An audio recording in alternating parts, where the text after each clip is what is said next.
Chapter 78. For 4 or 5 days in a row, Hien didn't go to the practice field to practice.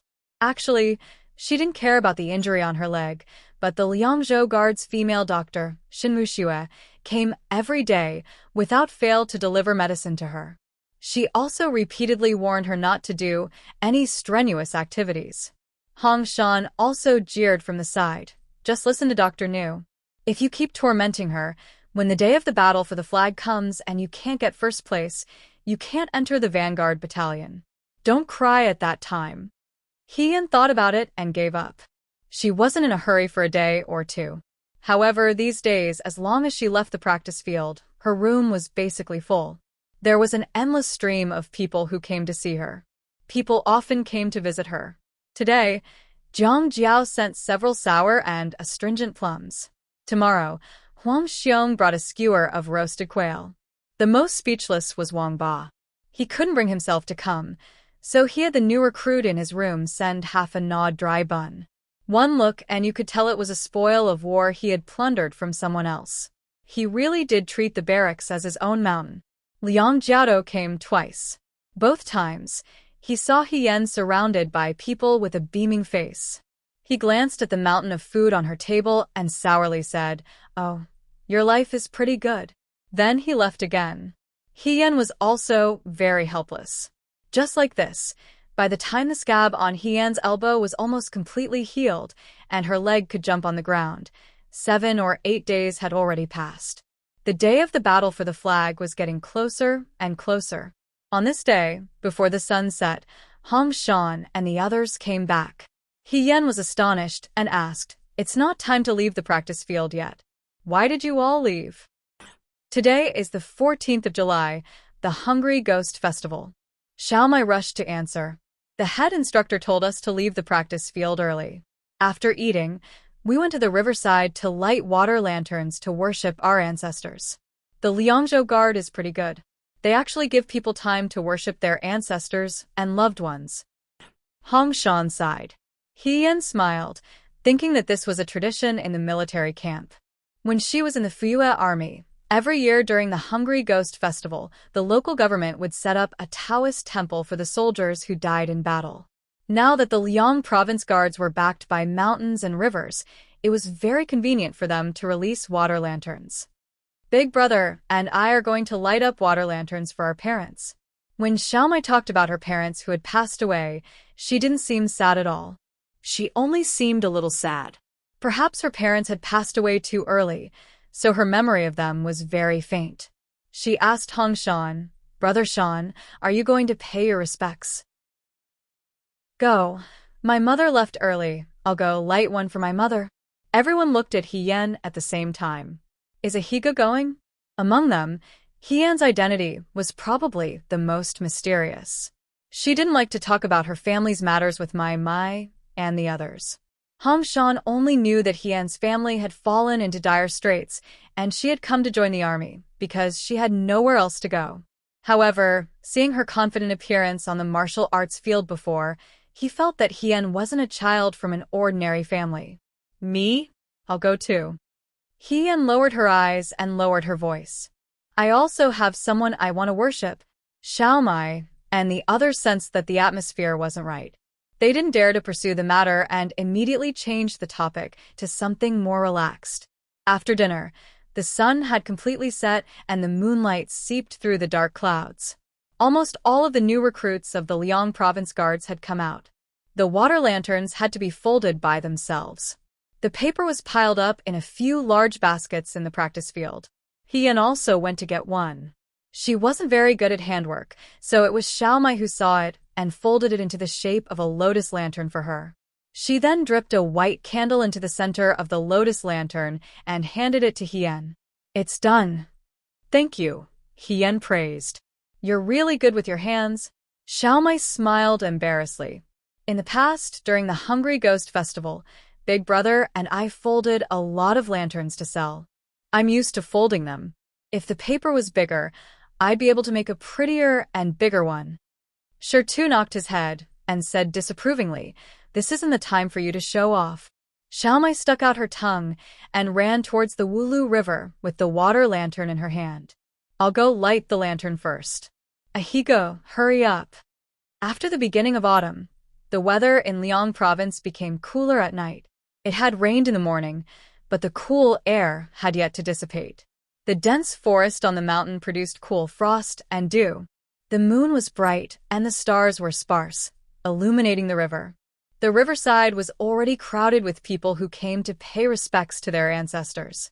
The flickering candlelight illuminated the entire river like thousands of silver flowers, reflecting the dancing flames. The fiery red lotus carried the thoughts of the people who came to pay respects and floated into the distance. It became a bright spot of light at the place where the water met the sky and gradually disappeared. It's fine here, Ahiga. Xiaomai turned around and was stunned. Where's Ahiga? Hong Shan and Shirtu looked at each other. I don't know. He was just here. Hien sat on Shirtu in the innermost part of the riverside. It was not the most open place, so not many people would light the lantern here.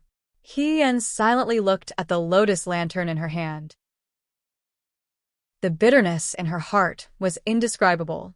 Suddenly, she remembered the moment before Wanru drowned her in the water. She said to her, "You're pregnant." At that moment, she was actually more happy than confused. However, this happiness didn't last long. She and her unborn child were drowned in the Su family's pond together. Hien always felt that she had never wronged anyone in her previous life. She had done everything she could to the He family, to He Rufei, and to Su Jiheng. However, the only thing she felt guilty about was the flesh and blood in her belly. She had given him life, but before she could bring him into the world, she had killed this possibility because of herself. Perhaps when she was a general, too many people had died at her hands. She had killed countless people, so the heavens punished her like this. However, it was right to punish herself. Why did she have to punish an innocent child? She didn't even know if the child in her belly was a little girl or a little boy before it died prematurely. Hien took out a match. The spark from the match splashed on the candle and lit it up in an instant. The water lantern slowly bloomed in her hand. The light from the flame was reflected in her eyes, forming a small flame. It seemed that tears were about to fall from her eyes, but they quickly blurred. "I'm sorry," she said in a low and sad voice. "You and I are not fated to be together in this life. If there is an afterlife, you must be reincarnated into a good family. You must live a happy and worry-free life. Don't ever meet me again. I will also..." She put the water lantern into the river. "I will avenge you." The murmuring river gently wrapped around the small water lantern and moved forward. Hien stared at it. It floated until it merged with countless light spots. She couldn't tell who was who. Then she looked away and rubbed her eyes. "Hidage, I didn't think you would be here." An excited voice sounded behind her. "What a coincidence. You also came to release water lanterns." Hien turned around and saw a young man with rosy lips and white teeth. He was holding a lantern in his arms and happily walking towards her. It was Chung Li Su. His clothes were neat and new. When he walked to Hien's side, he carefully lifted the corner of his robe, afraid that the river water would splash it. He gave Hien a large handful of water lanterns. Hien asked, "Are you going to release water lanterns?" "Yes." "Why are there so many?" Hien was speechless. "I originally didn't have so many to release. I don't know the ancestors of my Qing family. However, I think my uncle won't be coming today. I will release some in his place. This is my maternal aunts, this is my maternal uncles, this is my..." He counted them one by one. There wasn't the slightest bit of sadness on his face. He was so happy that people would mistakenly think that he was releasing lanterns instead of Zhongyuan water lanterns. "Wait a minute," Hien interrupted him. "Why are you releasing them in your uncle's place? Can't he come himself? There are so many people. He won't come." Chung Li Su sighed. He looked as if his heart was broken. He shook his head and said, "I'll do it." "Who told him to be my uncle?" Hien found it funny. The pain from the past had been diluted quite a bit. Although Chung Li Su's brain seemed to be a little less than normal people's, he was still very serious about releasing water lanterns. He lit the water lanterns in his hands one by one and solemnly released them into the river. He was extremely nervous and prayed that they wouldn't be blown out by the wind or knocked over by the waves. Fortunately, everything went smoothly. The water lanterns gradually floated into the distance. After releasing the last lantern, Chung Li-su released a breath. He took out a piece of coarse cloth and placed it on the too. Only then did he sit on it. "The Liang province guard is quite cool at night," he muttered. "It was so hot a few days ago. I've never experienced such a hot summer in my life." He laughed in spite of himself. Chung Li-su used to live in Shuajing. During the summer, the Chung family would have ice cubes to cool off the heat. He stayed in the Fu all day without the sun. Of course, it wasn't as bad as the Liang province guard. She said, "If that's the case, why did you come with your uncle to Liang province to suffer?" "I had no choice." Chung Li-su spread his hands. "If I didn't come with my uncle, I would have been engaged." Hien paused. "What?" "I'll tell you a secret. I ran away from the engagement." Chung Li-su curled his lips. "I'm still young. How could I be engaged? Besides, I don't like her, so I ran away." Hien. This child really was straightforward. However, Hien was even more surprised that Xiao Ju had agreed to bring Chung Li-su along. He wasn't afraid that the Chung family would be dissatisfied with him. After all, he had secretly abducted their young master and even helped the young master escape from the engagement. Even if they were relatives, he was afraid that there would be animosity in their hearts. "Your relationship with military Governor Xiao is quite good," Hien said, choosing his words carefully. "It's all right." Chung Li-su was extremely proud. "I was the one who took the initiative to pester him." Hien felt that it was inconceivable. "Your uncle's personality is so terrible. You actually took the initiative to get close to him?" "Amazing, amazing." Who said that Chung Li-su was a good-for-nothing prince? Not everyone could endure such humiliation. "My uncle is very powerful. If it wasn't for him when I was young, I might not be where I am now." Perhaps it was because of the beautiful moonlight tonight. Chung Li-su was actually very excited when he talked about the past. Chung Li-su's mother, Madame Chung, was actually about the same age as Xiao Ju's mother. Therefore, when Xiao Ju was born, Madame Chung was already married. Although Chung Li-su and Xiao Ju were different in terms of seniority, the age difference wasn't that big. Although the Chung family and Xiao family didn't interact frequently, they were definitely not cold. However, when Chung Li-su was young, he actually didn't see Xiao Ju much. Most of the time, he spent more time with eldest uncle Xiao Jing. Xiao Zhongwu had 2 sons. Eldest young master Xiao Jing, had a weak body when he was young, so it wasn't suitable for him to practice martial arts. After he recovered, he was already past the best age to practice martial arts. Madame Xiao also didn't want Xiao Jing to join the military, so Xiao Jing took the path of a civil official. After Xiao Ju was born, Xiao Zhongwu paid special attention to this son. Xiao Ju didn't disappoint Xiao Zhongwu's expectations. When he was young, he already showed his talent. Xiao Zhongwu brought Xiao Ju to the mountains, where he was personally taught by 4 masters. As for which mountain and who these masters were, Chung Li-su didn't know. In any case, he would only see him once a year. Sometimes, he wouldn't even see him once. When Xiao Ju turned 14, he went down the mountain and returned to Shuajing. He entered the Xianchang school and studied martial arts with the nobles of Shuajing. That year, Chung Li-su was 9 years old. When he went out to play with his good friends during the Mid-Autumn Festival, he was kidnapped. At his age, it was reasonable to say that he was too old to be kidnapped. However, he was born with a delicate face, like a silver doll in a New Year's painting. The kidnappers took him out of the city. Chung Li-su cried for help, but no one answered. He hid in the carriage and shivered. When he woke up, he cried. With tears in his eyes, he ate something and went back to sleep. He didn't know how long he slept, but the sound of fighting came from outside the carriage. Chung Li-su's nose was bruised and his face was swollen. Just as he was crying for help, the carriage stopped. He hurriedly opened the curtain of the carriage and climbed out.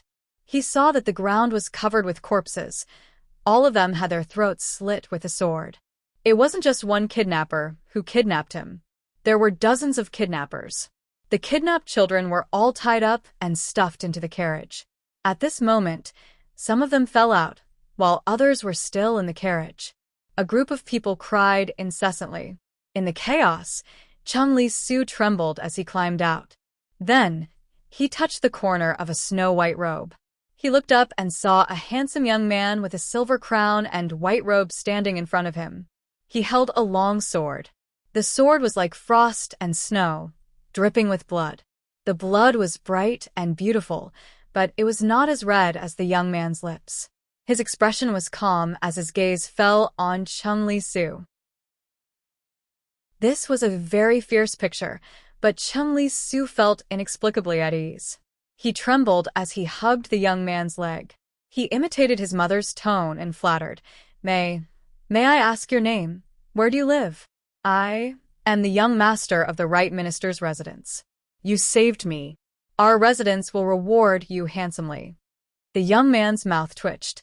He looked down at Chung Li-su with a pair of clear eyes.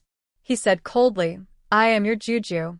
Only then did I know that he was the Juju that I had never seen before. Chung Li-su rested his chin on his hand and looked at the moon. At that time, I thought this Jojo is really amazing. Xiao Ju had saved him, as well as the other children who had been abducted. Chung Li-su felt honored to have such a Juju. He wanted to stick to him. However, Xiao Ju did not like this nephew very much. After sending him back to the Chung family, he never came to see him again. Chung Li-su sent him an invitation to be a guest at the residence, but Xiao Ju did not come even once. Moreover, Xiao Ju was very busy. When Chung Li-su saw Xiao Ju, he rarely saw him. He thought of the scene Chung Li-su described and wanted to laugh. Thinking about it, Xiao Ju really had no choice but to have such a nephew. Then how did the two of you become close? Hien asked. If it was just a life-saving grace, then as Chung Li-su said, it did not change their relationship much. Then something must have happened later for the uncle and nephew to come to the Liang province guard together.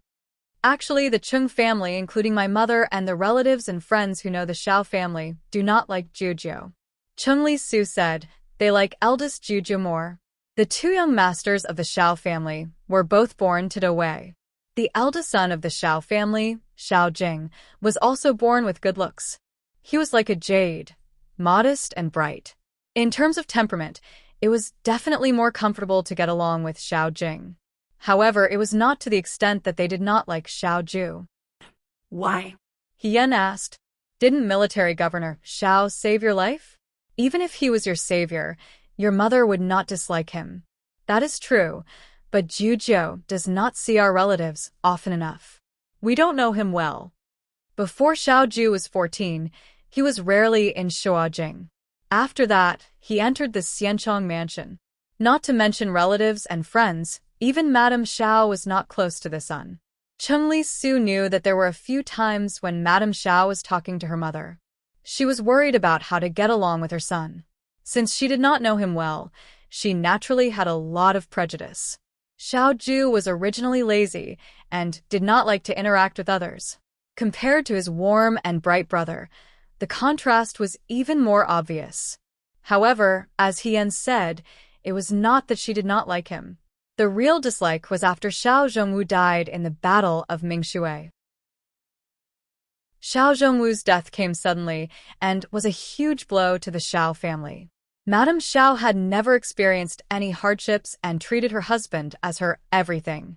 After Xiao Zhongwu's death, Madame Xiao took advantage of the fact that no one was paying attention and hanged herself. She followed her husband and left with only 2 sons. The 2 young masters of the Xiao family, Xiao Ju and Xiao Jing, were heartbroken. Xiao Ju did not shed a single tear. After the general and his wife were buried, the first thing Xiao Ju did was to go to the throne room to make a statement. He wanted to take control of the Nanfu army. Before the 7th day of Madame Zhao's death, he led the Nanfu army to quell the chaos of the southern barbarians. That day, Xiao Zhongwu died in the battle of the southern barbarians. Some people said that he was avenging his father, while others said that he was eager for quick success. Whether it was his father's death or his mother's death, Xiao Ju did not show excessive sadness. Thus, the symbol of coldness and ruthlessness and a heart as hard as iron was imprinted on him. Without the noble second young Master Xiao in the capital, others could only find out about Xiao Ju's recent situation from the few words that came back from the battlefield. It was rumored that he was a killer at a young age. Countless people had died under his sword. He was also strict and did not care about human feelings. "Have you heard of Zhao Nua?" Cheng Li Su asked. He Yen faintly felt that the name was familiar, but he did not know where he had heard it before. He shook his head and said, "I don't know." Zhao Nua is the eldest son of the current Minister of Revenue. He was once the Jidishi of Jingzhou. When Cheng Li Su said this, her expression dimmed. In fact, the misunderstanding between the Chung family and the Xiao family towards uncle was caused by this person. Chapter 79. That year, Xiao Ju led the Nanfu army to Jingzhou. Although people knew that second young Master Xiao was talented in both the pen and the sword, he was still young and could not take on such an important task. Zhao Nua was the military governor of Jingzhou. He was lustful, greedy, and ignorant. When Xiao Ju first arrived in Jingzhou, he did not take Xiao Ju seriously. He often joked around and was very rude. In the Battle of Jingzhou, Xiao Ju led the army to the battlefield. Zhao Nua was afraid of death and gave wrong orders, causing many innocent soldiers to die. Xiao Ju saw that he was so arrogant and ordered people to tie him up and take him away. Zhao Nua's father was the Minister of War, and he had been in Jingzhou for many years. Naturally, there were many people who came to plead for him. There were many high-ranking officials and nobles who came to persuade him. However, Xiao Ju was young and had no relatives. He is the military governor of Jingzhou and his father is the Minister of Revenue. Many people in the court have good relations with the Zhao family. If you offend him, you will not be able to do anything in the future. Xiao Ju was not moved. He only smiled contemptuously and said, "Just the Minister of War is so arrogant. Even if he becomes the Prime Minister, I will still execute him." 3 days later, Xiao Ju led the army to surround Zhao Nua's residence. He pushed Zhao Nua to the tombstone of the dead soldiers and beheaded him. The Zhao family and the Xiao family were actually related to the Chung family. Cheng Li Su recalled that Zhao Nua, logically speaking, should be related to us. My mother personally wrote a letter to ask uncle to be lenient. But uncle did not listen. He smiled. He looked a little helpless and a little proud. Military Governor Zhao's actions, isn't he afraid that someone will try to sow discord in front of His Majesty? Hien thought, His Majesty will also be dissatisfied. As expected of my brother, he asked the same question as me. Cheng Li Su said happily, I also think that uncle's actions are too rash. After a long time had passed, that young man had put away his flirtatious ways and became introverted and steady. He became the high and mighty commander-in-chief of the Right Army. Cheng Li asked, Uncle, aren't you afraid that His Majesty will be estranged from you because of this? The young man was reading a book. Hearing this, he smiled and said, he wouldn't dare. The emperor didn't dare, but it wasn't that the courtiers weren't afraid. In reality, this was indeed the case. Even though the powerful officials in the imperial court spoke ill of him, and the Minister of Revenue wrote one memorial after another to the throne room asking for punishment, in the end, the matter was left unsettled. It was because Xiao Ju had led the Southern Mansion army and defeated the southern barbarians like a hot knife through butter. Emperor Xianwen was not blind. He knew how to choose between a dead provincial governor and a one-in-a-million talent. However, Emperor Wenxian did not dare to punish Xiao Ju, but that did not mean that there would not be any rumors. The Minister of Revenue, Zhao Tong, and Xiao Ju became enemies. Those who were on good terms with Xiao Tong naturally did not want to see Xiao Ju doing well. Those who were on good terms with the Xiao family also distanced themselves from Xiao Ju. Firstly, his personality was cold and strict. He could even order his own relatives to be beheaded without mercy. Secondly, He was arrogant and did not even care about the emperor. It was inevitable that he would offend others in the future. One day, he might even implicate his friends and family. The Chung family and the Xiao family were close relatives, so they didn't break off contact. However, compared to Xiao Ju, they preferred to interact with Xiao Jing. My mother told me not to get too close to little uncle, Chung Li Su said. She said that he doesn't care about family ties. He Yan thought for a moment. Military Governor Xiao is not that kind of person. I know, Chung Li Su smiled. I always knew. The Xiao family had two young masters. The eldest young master was calm and gentle. When they interacted with each other, it was like a spring breeze. He was friendly and warm-hearted. Everyone loved him. The second young master's appearance was outstanding. However, for the sake of fairness, his personality was not very likable. Furthermore, after killing Zhao Nua, Xiao Ju's reputation as jade-faced military governor, young killer, spread. Others did not dare to look up to him. Of course, Zhao Tong added fuel to the fire. However, Xiao Ju himself also left behind many rumors. For example, when his parents were buried, he did not shed a single tear. He was busy fighting for military power in the throne room. He did not even spend the seventh day of the funeral, leaving eldest young Master Xiao to clean up the mess by himself. Every time the relatives gathered together during festivals, he did not like to talk to them. He only hurriedly left after meeting them.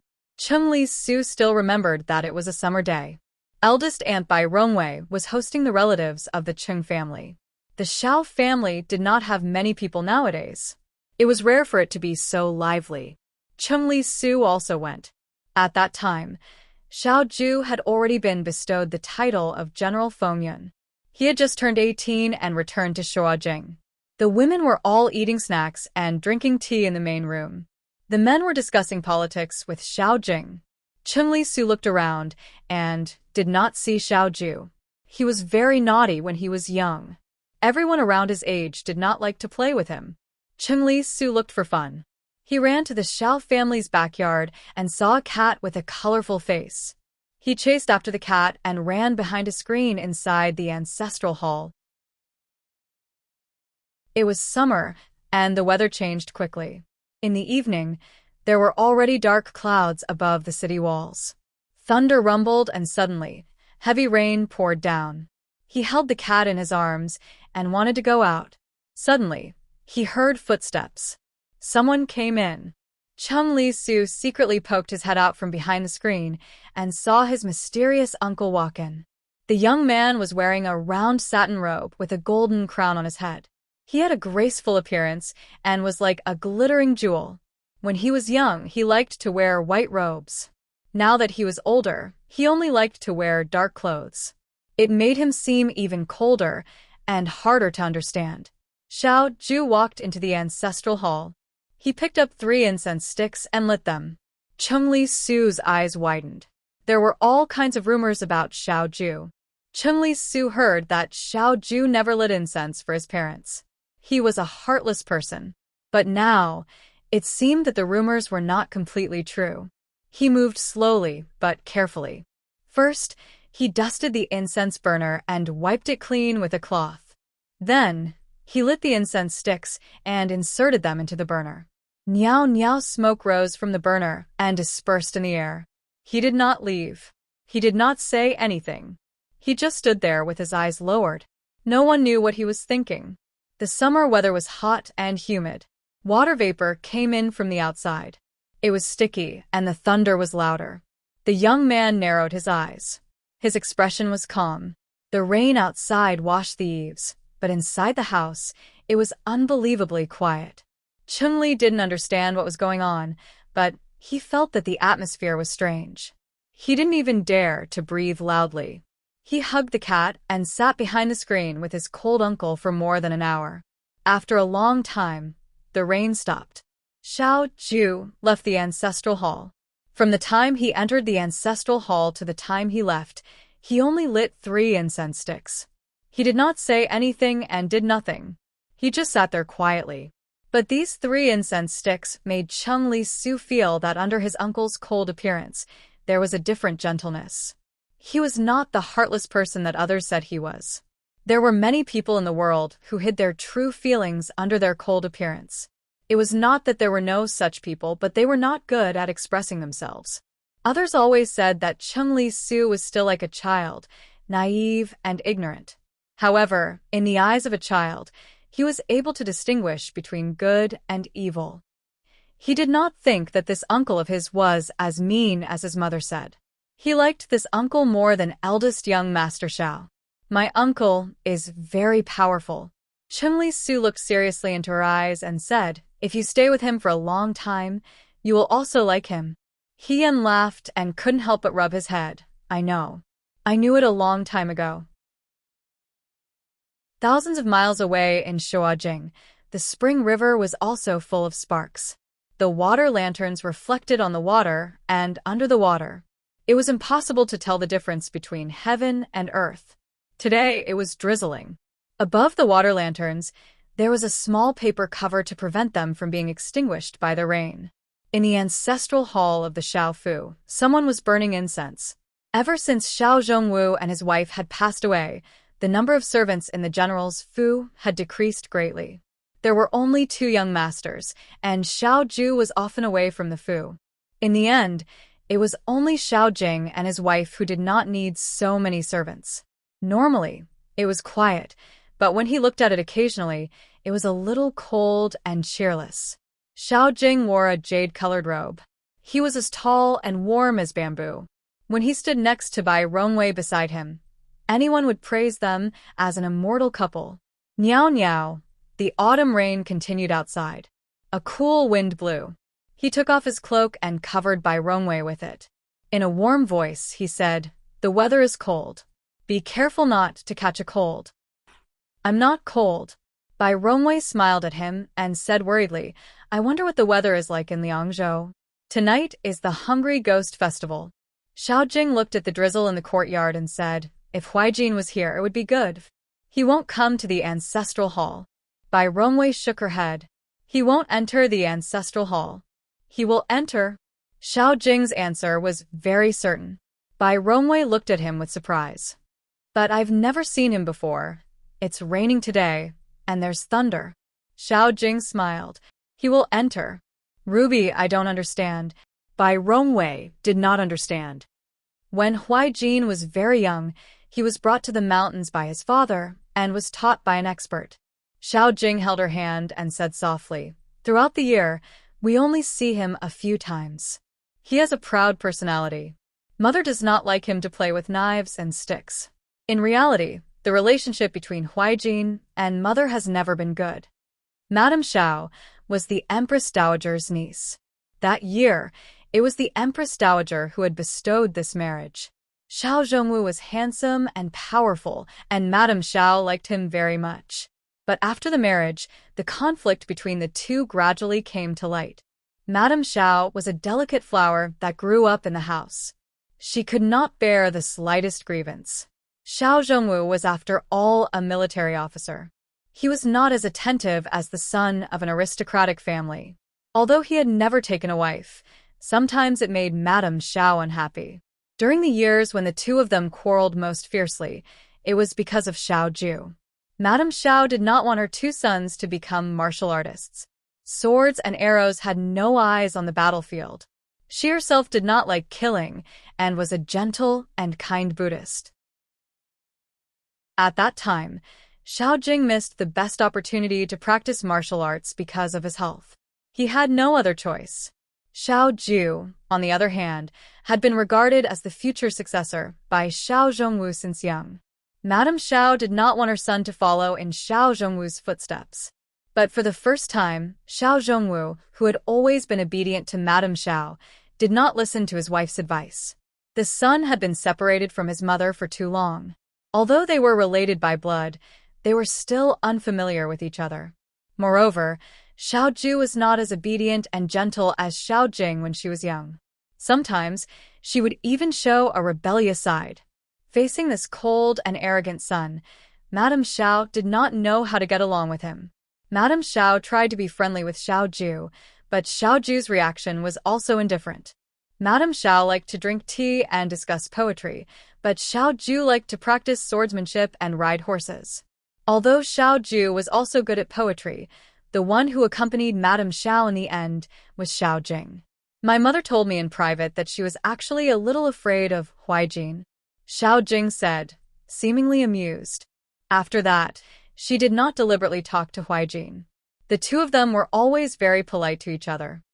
Huaijin was actually very pitiful. Xiao Jing's smile became sad. My father was cold and hard. He did not tolerate Huaijin at all. I only found out later that he suffered a lot on the mountain. If he did not tell us, we all thought that he was living a good life. If it were me, I probably would not have been able to hold on for long. He laughed self-deprecatingly. Bai Rong patted his hand comfortingly. Nonsense. You can do well too. Xiao Jing recalled the year when Xiao Ju came down from the mountain. He asked his younger brother, "How is it on the mountain?" The youth stretched lazily and smiled lightly. Not bad. The three words, not bad, hid all the hardships he had suffered. All that was left was a high-spirited second young Master Xiao. Others say that a strict father and a loving mother. My father was strict with him, but my mother was not always by his side. When she finally came back, she was overly polite because she was afraid of him. My mother thought that he liked sweets, so she often made osmanthus sweets for him. Huaijin would always eat it clean. Even I was fooled. Later, his close followers said that Huaijin did not eat sweets. Because this was the only way my mother could express her love for him, he ate it. Even if he did not like it, even if no one asked him what he liked to eat. Bai Rong sighed slightly and did not say anything. Although I was his elder brother, I did not seem to have helped him much. Others always said that he was heartless and that he was not as good as me. However, they do not know that the reason why I can be the honorable eldest young Master Xiao today is because he bore a lot of burden for me. I know this and he knows it too. He smiled bitterly. Now, I regret that my father did not let me join the military. If I did not become a civil official, perhaps I would be the one to bear the burden of the Xiao family today. Huaijin does not need to be misunderstood by others. We all know that Huaijin is doing this for you. Bai Rong said softly, "Father and mother will know too." Xiao Jing looked at the memorial tablet in the ancestral hall. He said, when Huaijin was young, he was not close to mother. He would go out every 2 or 3 days. In fact, he cared about mother. My mother was timid and easily frightened. She was most afraid of thunder. Every time there was thunder, if Huaijin was at home, he would find an excuse to go to mother's room to sit. Every time mother saw Huaijin, she would think about how to get along with Huaijin and forget about the thunder. When the rain stopped, Huaijin would leave. At first, I did not understand. One time there was thunder and rain. I was outside with him, but he suddenly said that he had something important to do and had to return home. When he returned home, he said that he wanted to eat osmanthus candy. Mother was busy cooking for him. I suddenly understood that Huaijin was just afraid that mother would be frightened by the thunder, so he deliberately found an excuse to come back. Bai Rong heard this and also laughed. She shook her head and said, Huaijin is really... Unfortunately, mother did not know Huaijin's feelings for her until she died, Xiao Jing said bitterly. If she had known, perhaps she would not have ended up like this today. Bai Rongwei held his hand tightly. Mother's spirit in heaven will understand. He accompanied mother when she was alive and after she died. As long as he was at home, whenever there was thunder and rain, he would come to the ancestral hall to accompany mother. Xiao Jing smiled slightly. This is a secret. I did not tell anyone. I think that Huaijin also did not want anyone to know. Xiao Ju was too proud. He did these things like the spring rain, silently moistening things. He did not ask for any results. But in the end, if one thought about it seriously, he felt that he was the one who was owed the most. So you said that if he was in Shuajing today, he would also come to the ancestral hall to accompany mother. Bai Rongwei understood. He is that kind of person. Xiao Jing smiled. The smoke in the incense burner floated into the air and slowly dissipated without a trace. The people of the past had become the past. The unspoken care and companionship would no longer have a chance to be explained. Ruby, you have to know. Bai Rongwei pulled Xiao Jing's hand and said gently, Huaijin did these things to protect Xiao family. Right now, Huaijin is far away in Liangzhou. Prime Minister Su's faction still sees Xiao family as a thorn in their side. You have to be more alert and not let Huaijin's efforts go to waste. Xiao Jing stilled slightly and then smiled. He said, Of course I know. I know that you care about Huaijin. Bai Rongwei's voice softened. But I also care about you. Huaijin has taken on many responsibilities. But are you not the same? Prime Minister Su is secretly suppressing Xiao family and finding fault with you. You are careful at every step in court. How can you be relaxed? You don't have to worry. Xiao Jing smiled. The most difficult time has passed. Bai Rong stilled for a moment and then smiled. You are right. The rain did not stop. The courtyard in Shuajing was soaked. Thousands of li away in Liangzhou, there was someone leaning on the window in a daze. His fine black hair fell on his shoulders, smooth and cold like silk. His expression was indifferent. The sound of a flute came from the distance. Someone was playing a tune from his hometown. As he listened, he softly smiled. This smile contained a bit of self-mockery and loneliness. After a moment, he closed the window and isolated the night outside. The light in the room flickered slowly, reflecting his starry eyes. On the table was a long wooden tray. Scattered rice grains were piled on the tray. The rice grains were different, and small flags made of red cloth were inserted. Shun Han, Liang Ping, and the other instructors were all in the room. They surrounded the table and stared at Xiao Ju's movements. Governor, these are the places to put the flags? Isn't there too many? Not too many. The youth's figure was like jade. He held a chess piece and pointed at the red flag at the top. In 7 days, the flag battle will take place on Mount Baiyue.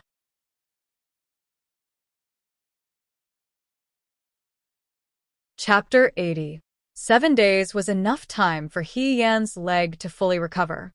Although the injury on his hand was not completely healed, as long as he did not practice with his bow or spear, it would not hinder his daily activities. During these 7 days of waiting, the day of the battle for the flag finally arrived. Liang Ping came to visit He Yan the night before the battle for the flag and asked He Yan how he was doing. He Yan was afraid that he would not be allowed to participate in the battle for the flag, so he hurriedly said, Very good, very good, very good. Liang Jiaodo, do you want to exchange a few moves with me?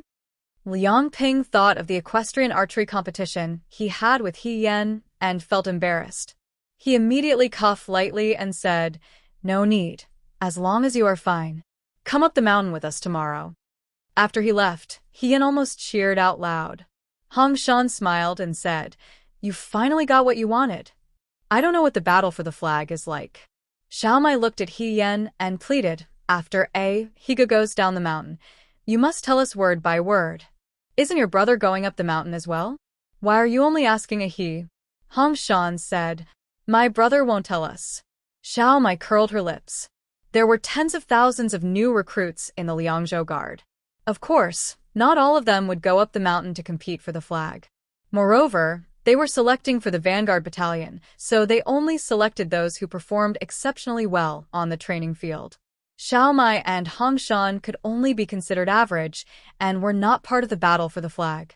In their room, only Shi Tu and He Yan were selected to go up the mountain. The injury on your hand is not completely healed. Hong Shan was worried for He Yan. When the time comes, don't fight recklessly. If you can't beat them, run, understand? The entire Liangzhou Guard knows that you are strong, so it doesn't matter who wins or loses. A Higo will be at a disadvantage like this. Xiao Mai felt indignant. If a Higo wasn't injured, a Higo would definitely be first. It's okay. He Yan comforted her. Even if I'm injured, I'll still be the first. When the others in the room heard this, they all laughed. It's here again. Our arena master, he is going to set up an arena on the mountain again. Does anyone want to bet on biscuits? Bet my ass. I haven't even paid back what I lost last time. He Yan's heart relaxed a little amidst the clamor. In fact, She hadn't competed for the flag in a long time, and her memories of the last time weren't too good.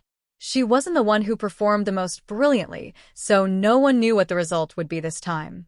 However, compared to the results of the battle for the flag, the most important thing was their performance during the battle for the flag. If they wanted to join the 9 Flags Battalion, they wouldn't just be looking at the results of this test. Presumably, all the instructors were hiding in the dark on Mount Baiwe and had a panoramic view of their performance. The person who performed the best might have the chance to enter the 9 Flags Battalion. Therefore, rather than calling this a competition, it would be better to call it a performance. From beginning to end, there was only one person in the audience, and that was second young Master Xiao. She had to put in 120% effort and make every step beautiful and thoughtful in order to win Xiao Ju's favor. She should be able to do it. Outside the Guard Institute, Shen Han cupped his hands in greeting to Xiao Ju. Commander-in-Chief, everything is ready? Green Ears kicked a few times to the side. Xiao Ju stroked its head and said, "Let's go." Shen Han nodded. Suddenly, he remembered something. About young Master Cheng, I've already sent people to protect him in the dark. Don't worry. He looked in the direction of Mount Baiwe. It's about time. Let them depart immediately. Shen Han replied, "Yes, sir." He arrived at the training field. He didn't see Liang Ping, but he saw Du Mao. Du Mao held a booklet in his hand and called out He Yan and Shirtu's names. The two of them went forward and saw Jiang Jiao, Huang Xiong, and Wang Ba standing on the side. 5 people form a group during the flag battle. You're in the same group. Du Mao said, after the time it takes to burn a stick of incense, you'll depart on foot and head to Mount Baiwe. Don't cross the mountain. There are red flags everywhere on the mountain. You'll have to return before sunset. After a pause, he continued, there will be 30 groups of recruits going up the mountain. The group with the most flags will be the winner. There are weapons on the weapons rack. Quickly pick a suitable one. Crossbows can't be used. During the flag battle on Mount Baiwe, don't hurt your comrades. Don't overdo it. Don't hurt your own life. Don't worry about your comrades. They all nodded. Jiang Jiao chose the long spear that he was good at. Huang Xiong took his golden broadsword. Wang Ba was good at crossbows, but crossbows couldn't be used in this battle. Therefore, he chose a phoenix head axe, which looked very cool. Shirtu took an iron head stick. Everyone looked at He Yan and thought He Yan was going to take the Mandarin duck saber. Unexpectedly, she took a 9-section whip from the rack. Shirtu was a bit hesitant. They all knew that He Yan was good with the saber, crossbow, and spear, but they didn't know how good she was with the whip. In the end, the whip didn't look as impressive as the saber or sword. You'll know when we get to the mountain. He Yan smiled. Let's go. They each took their own weapons and rushed towards Mount Baiwe. Du Mao laughed loudly behind them and said, I'll be waiting for your good news here. Go, boys. The birds in the forest were startled and flew in all directions.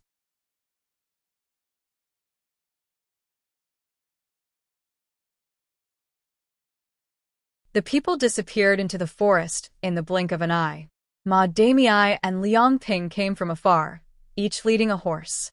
Ma Damei said to Liang Ping, it's almost time. Let's go. 30 teams and more than 100 new recruits were in Mount Baiwe. They were like fish in the sea, unable to see anything. Just as they stepped into the forest, Wang Ba suddenly said, Wait. They stopped and looked at him. What? Someone went up the mountain before us. What if they're lying in ambush in the forest, and we step into a trap? Don't worry, He Yan said with a smile. The battle for the flag has just begun. Everyone is busy fighting for the flag. We don't have a single flag in our hands right now. What's the use of ambushing us? I guess everyone is going to the Shannon White Stone. Why the Shannon White Stones? Jiang Jiao asked. Shirtu, show them the map. He Yan looked at Shirtu. Shirtu took out a roll of paper from his bosom and slowly unfolded it. There were several red dots drawn on the paper, but they were only general directions. Every team that fought for the flag was given a map. The location of the flag was indicated on the map, but it was only general directions. The map was drawn very carelessly, and there were no trees or rivers. There were only 4 directions: north, south, east, and west. Look, there are a total of 20 flags. Hien pointed at the red dot at the bottom. The one closest to the foot of the mountain should be the mountainside. When the new recruits enter the mountain, they will naturally search for the nearest flag and try to get it. There's a small stream next to the Shannon White Stone. The surrounding area is wide, and there are no trees to cover it. This flag should be the easiest to find. Most of the brothers who went up the mountain before us are probably looking for this flag. How do you know it's the Shannon White Stones? Huang Xiong was suspicious.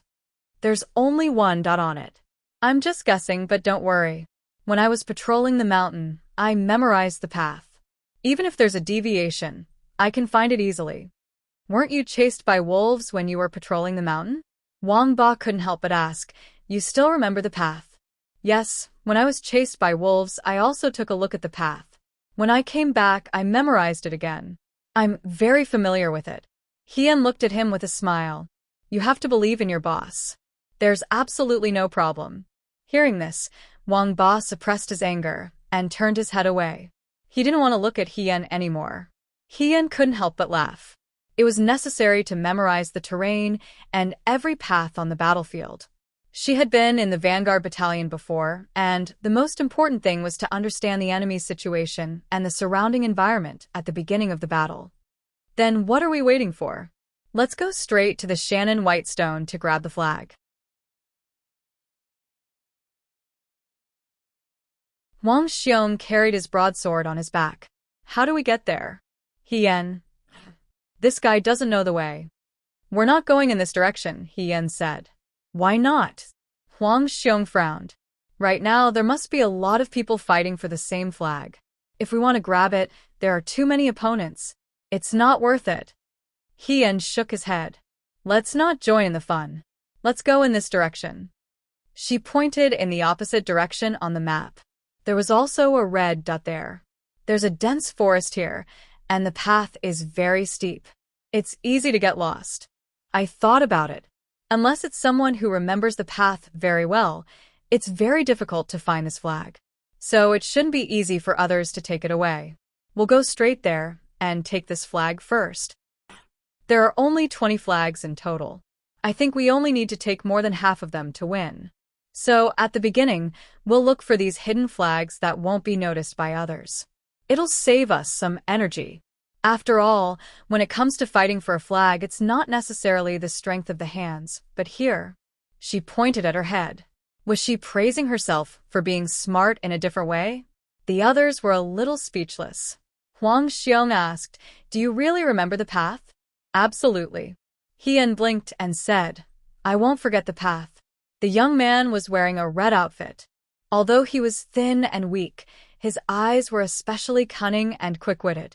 The sunlight shining through the gaps in the forest shone on his body, making him seem as if his whole body was glowing. Okay. Let's go. Wang Ba was the first to speak. Let's go quickly. If we're late, it'll all be taken by others. What's the point of fighting? Sure Tu and Hien were in the same group, so naturally, he didn't say anything. Jiang Jiao was young, and he admired Hien for the previous shooting competition, so he didn't have any objections. The others all agreed. Huang Xiong, who was the oldest, also didn't say anything. Most importantly, he had no sense of direction. If no one led the way, he could wander around in the forest for 3 days and 3 nights. Therefore, the 5 of them unexpectedly regarded Hien as their leader. The 5 of them walked up the mountain together. Because they didn't ride horses, the mountain path was rugged. At first, everyone was worried that Hien wouldn't be able to keep up. However, when they saw her light and relaxed expression, they gradually relaxed. They knew that with Hien's physical strength, it shouldn't be a problem for her to reach the top of the mountain. Hien, as she said, seemed to have walked the path of Mount Baiwei countless times and memorized all the small paths. She avoided all the main roads that could possibly collide with other groups and only took the smaller paths. The paths were harder to walk on, but the distance was much shorter. Moreover, every thicket that seemed to have no path was pushed aside by her, and she actually walked on another path. You guys should think more about everything. He Yan sighed and said, "Does the path have to be straight? Can it be curved? Do people have to walk on the ground? Can't you learn from a gecko and climb up the wall?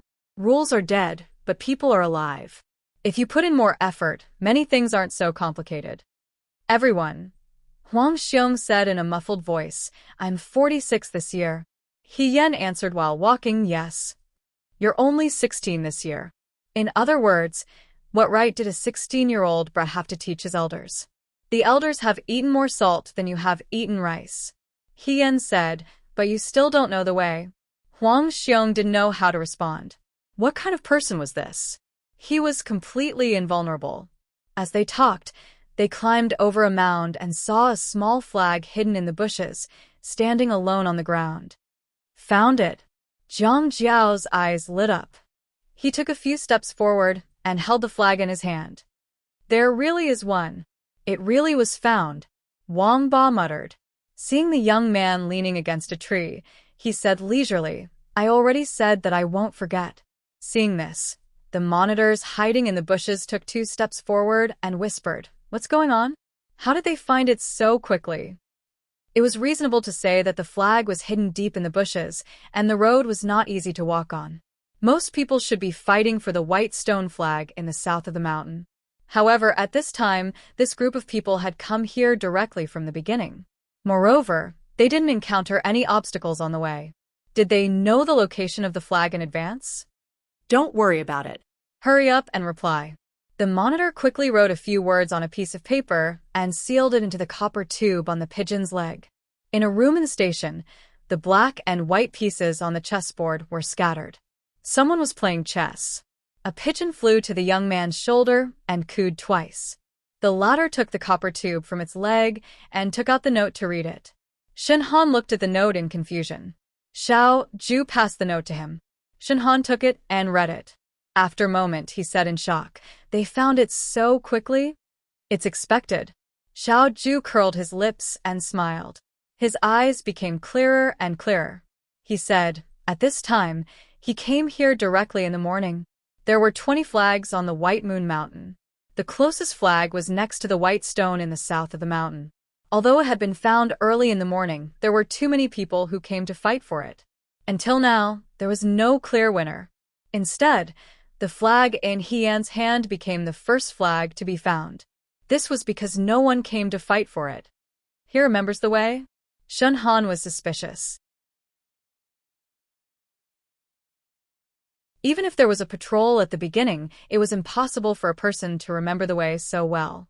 Moreover, at the beginning, the recruits didn't know the purpose of patrolling the mountain, so they didn't deliberately remember the way. To be able to remember half of it was already very good. Not necessarily. Maybe, Xiao Ju said, he just knew about today's flag fight in advance.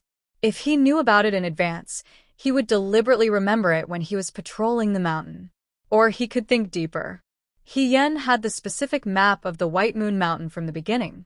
Therefore, when he saw the flag, he knew the specific location. Shen Han frowned. If that's the case, he is indeed suspicious. What should we do next? Continue. The young man smiled faintly. He took his time to place a chess piece. It's not over yet. The winner is unknown. We will only know the result at the end. There's no need to rush. After He Yan found the flag, he led the other 4 people to continue walking up the mountain. Her path, on the other hand, seemed to be a bit shorter than the others. Occasionally, there would be recruits from other groups that couldn't be avoided. Before the other party could notice, He Yan had everyone lie down in the grass or behind the bushes so that they would meet them head-on. Wang Ba was a little dissatisfied. He was used to being the leader of the mountain bandits. When had he ever been so timid? He only said, "We're not afraid of them." Why are we hiding? I think we shouldn't hide. Let's just go and fight for it. It's still early, He Yan patiently explained to him. The other recruits we meet may not have flags, but we have flags. Once there's a conflict, if we win, we may not get the spoils. If we lose, we even lose the flags in our hands. Isn't it not worth it? Seeing that Wang Ba was still unwilling, she unfolded the map in her hand and showed it to Wang Ba. I've seen it. Just like before, There are a total of 3 flags hidden in the depths of the forest. We've already gotten one, so there are still 2 more. If we walk along this path, we should be able to find the last flag, which is close to the top of the mountain. We'll get these 3 flags first. After we get these 3 flags, we'll reach the top of the mountain. She said, when we reach the top of the mountain, we'll think about what to do next. These words barely convinced Wang Ba. He said, this is what you said. There are still 2 flags. If there aren't any, he waved his fist, I'll teach you a lesson. Hien wasn't afraid at all. She smiled and took his fist away. Little brother, you can't be so rude to boss. She looked into the distance. Let's go. The sun was getting brighter. Although the depths of the forest weren't as hot as the bottom of the mountain, because the mountain path was rugged, everyone was sweating profusely. There were many birds, beasts, insects, and ants on the mountain, and they even encountered a few snakes on the road. Surprisingly, Hien dealt with these unexpected situations with ease. Compared to Wang Ba, she was more like the master of the mountain. If they didn't know that Hien was a recruit from Shuajing, they would have thought that she was a hunter born and raised on Mount Baiyue. She didn't lie. Although the path she led was a bit bumpy, she was able to find the other 2 flags without any hindrance. The last flag was taken by Jiang Jiao. Huang Xiong looked ahead and said uncertainly, the top of the mountain is in front of us. Hien nodded. That's right. She looked down the mountain. We took a shortcut. Along the way, we didn't meet any other groups that were faster than us. We should be the first to reach the top of the mountain. While the other recruits were busy fighting for the flags, they avoided other people and only looked for the flags. It was very convenient and also saved a lot of time. Wang Ba sat down under a tree, unscrewed the water bottle at her waist, and drank a big mouthful of water. She said, we didn't do anything except kill 2 snakes. We took 2 axes for nothing. I say, we're here to look for something, not to steal something, right? It was quite sullen to avoid other people and look for something secretly. Although Huang Xiong and Jiang Jiao didn't say anything, their expressions showed that they agreed with Wang Ba's words. Tu said, it's fine as long as we win. There's no need to stick to the method. Brother Tu is smart. Hien smiled. If you want to compete, why don't you just go to the martial arts practice field and challenge them? Fighting for the flag isn't a test of one's skills. She clapped her hands, looked at everyone, and smiled. However, I never said that we were going to hide here forever. Hien said, let's all prepare. Prepare for what? Jiang Jiao didn't understand. Hien smiled faintly, robbery.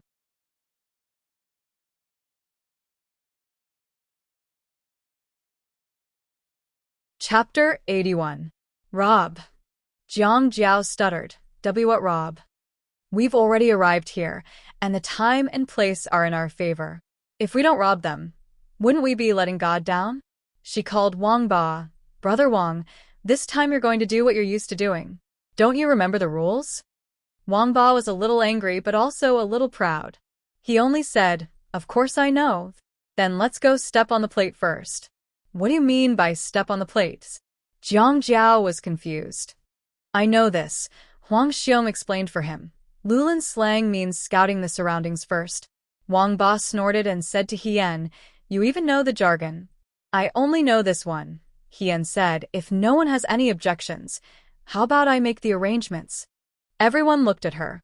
The terrain here is high, and we've arrived early. By the time the other groups arrive, they'll be tired and relaxed.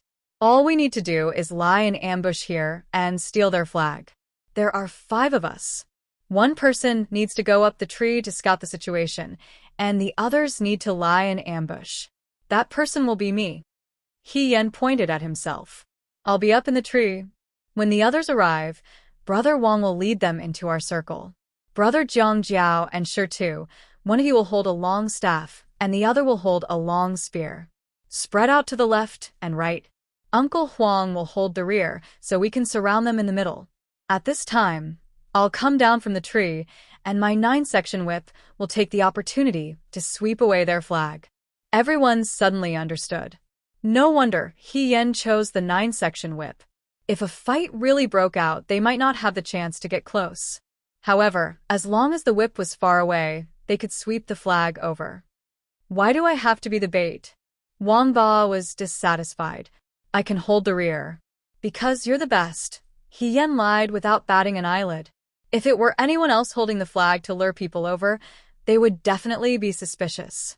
But you're different. You're the best among the recruits, so it's reasonable for you to snatch the flag. It's best that you hold it. Zhang Jiao wanted to laugh, but he held it in. Sure Tu and Huang Xiong silently lowered their heads. Only Wang Ba deeply agreed. His dissatisfaction with He Yan's arrangement immediately disappeared. But will this arrangement really work? Zhang Jiao was doubtful. What if they're stronger than us? Don't worry, we've already arrived here first. We've rested longer than them, so we have plenty of energy. Moreover, flanking them from the left and right with both offense and defense would only cause them to panic. Moreover, our goal is not to fight with them, but to compete for the flag. Military books say that those who first enter the battlefield and wait for the enemy will be lost. Those who enter the battlefield and rush to fight will be exhausted. Therefore, those who are good at fighting will not cause others to be injured. Among the 5 people here, only Zhang Jiao and He Yan had studied before. Before the others could react, Zhang Jiao looked at He Yan and asked with a complicated expression, "You've read military books?" "A little," He Yan answered. Huang Xiong looked at Zhang Jiao, then looked at He Yan. He sighed, "I remember you once said that you've read something called the Book of Arms, and now you say that you've read books on the art of war. With your ability, there will be a day when your name will spread far and wide, and you won't be in the same place as us." "You flatter me," He Yan said with a smile. "Anyway, don't forget about us when you're rich," Wang Ba whispered. He probably felt embarrassed and added, "But you don't look like you'll be rich." He Yan shrugged and said, "Then let's find a place to hide first. I'll climb up the tree first. You guys eat and rest. Brother Jiang, give a flag to Brother Wang. Wait for my whistle. I'll use the partridge whistle as a signal. Once the whistle arrives, Brother Wang will take the flag and lead the others here." No one objected. They scattered and found a place to hide. He Yan found a tall camphor tree and climbed up with his head up. She climbed the tree nimbly. Wang Ba saw this and whispered, "She's like a snake with 4 legs." He Yan climbed to the top of the tree in one breath and found the most luxuriant spot to sit down. The wind was blowing and made her face feel cool. It was indescribably comfortable. Her position was high enough that she could see everything around her. Seeing that no other recruits had come up yet, she took out a small piece of biscuit from her bosom. She took 2 bites and drank some water. After she finished eating the biscuit and leaned against the tree branch for a few minutes, she heard rustling sounds coming from a nearby path. A group of recruits had come up. He Yan immediately sat up straight. She hid among the leaves and didn't move. She softly let out a partridge whistle and blew 3 times in a row. Her whistle was exactly the same as a partridge's. If she hadn't told them in advance, Zhang Jiao and the others wouldn't have been able to tell. Huang Xiong, who was hiding in the dark, gave Wang Ba a meaningful glance. Wang Ba hung up the water bottle, stood up with the flag in his hand, and walked outside. Perhaps it was because he was used to this kind of robbing business, but when he put on an act, no one could tell that there was anything wrong with him. After every 2 steps, Wang Ba looked left and right, as if he was a person who had just arrived and was scouting the way. As he walked, he bumped into the group of new recruits who were coming up the mountain. "You." The recruit didn't have time to speak before Wang Ba covered his waist and ran back. It would have been better if he didn't cover his waist. As soon as he did, people saw the red flag at his waist.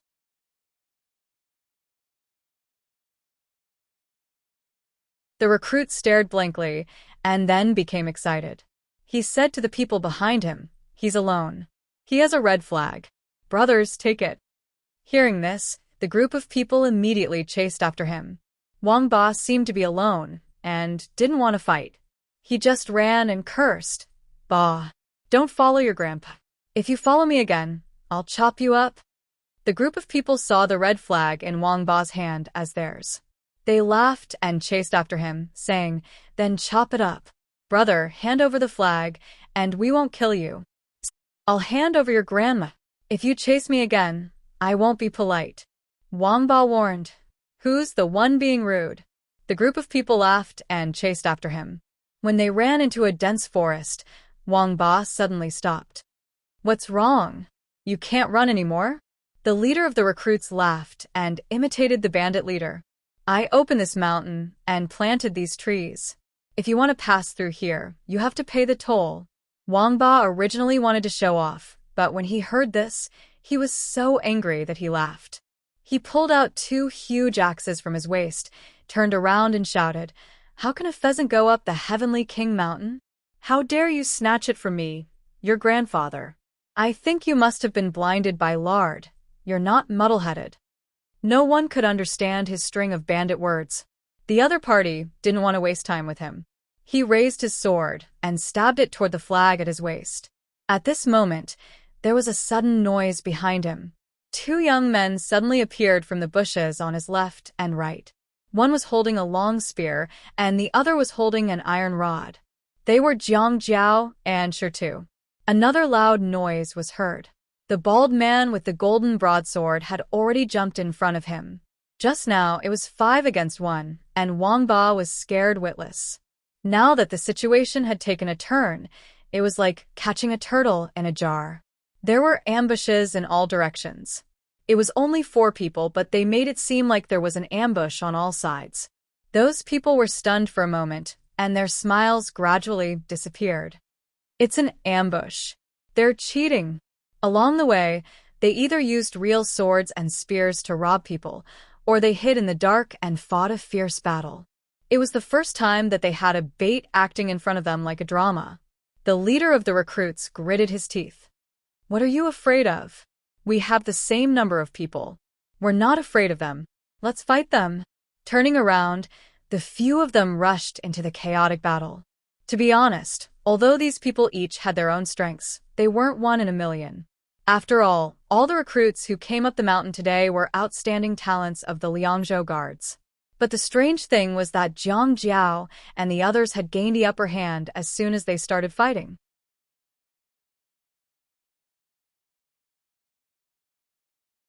First of all, they had been here for a long time.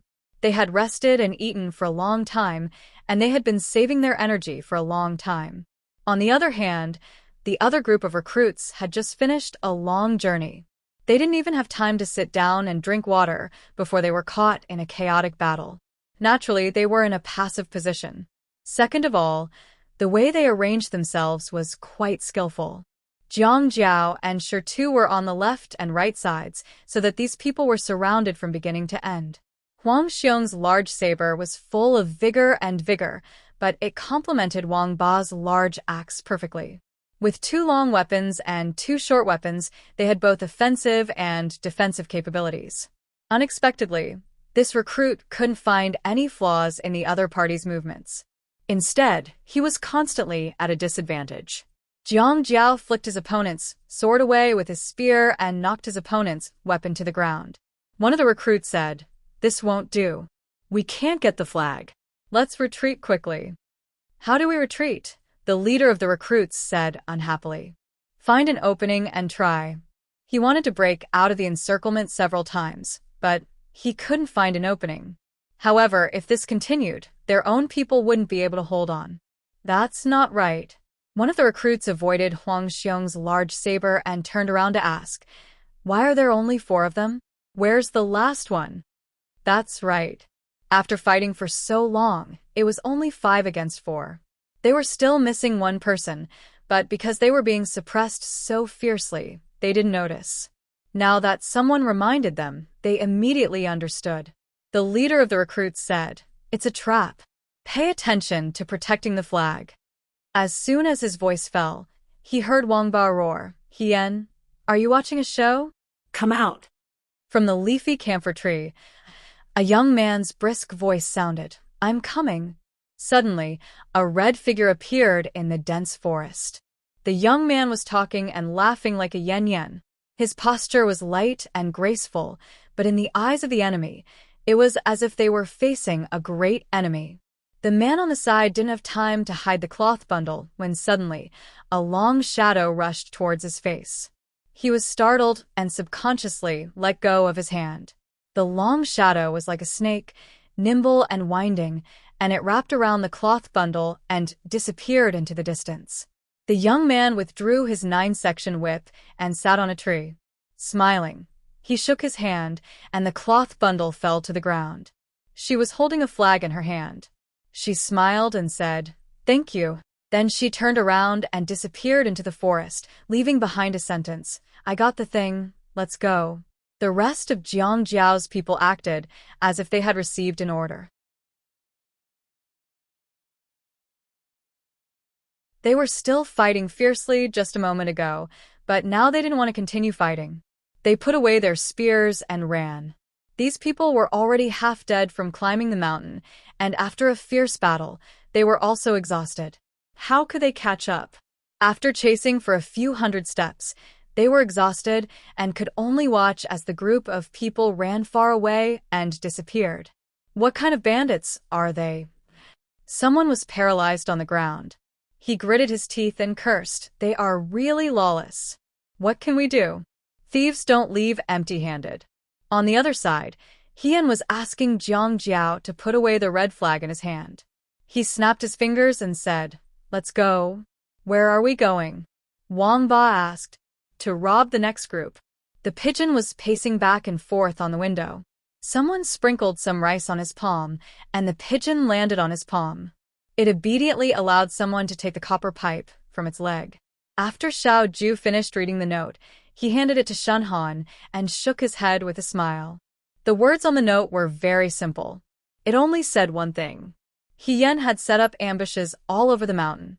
He had become a robber and had stolen the flags of several new recruits. Fighting for the flag was all about fighting for the flag. However, fighting for the flag in such a secretive and open manner was really unique.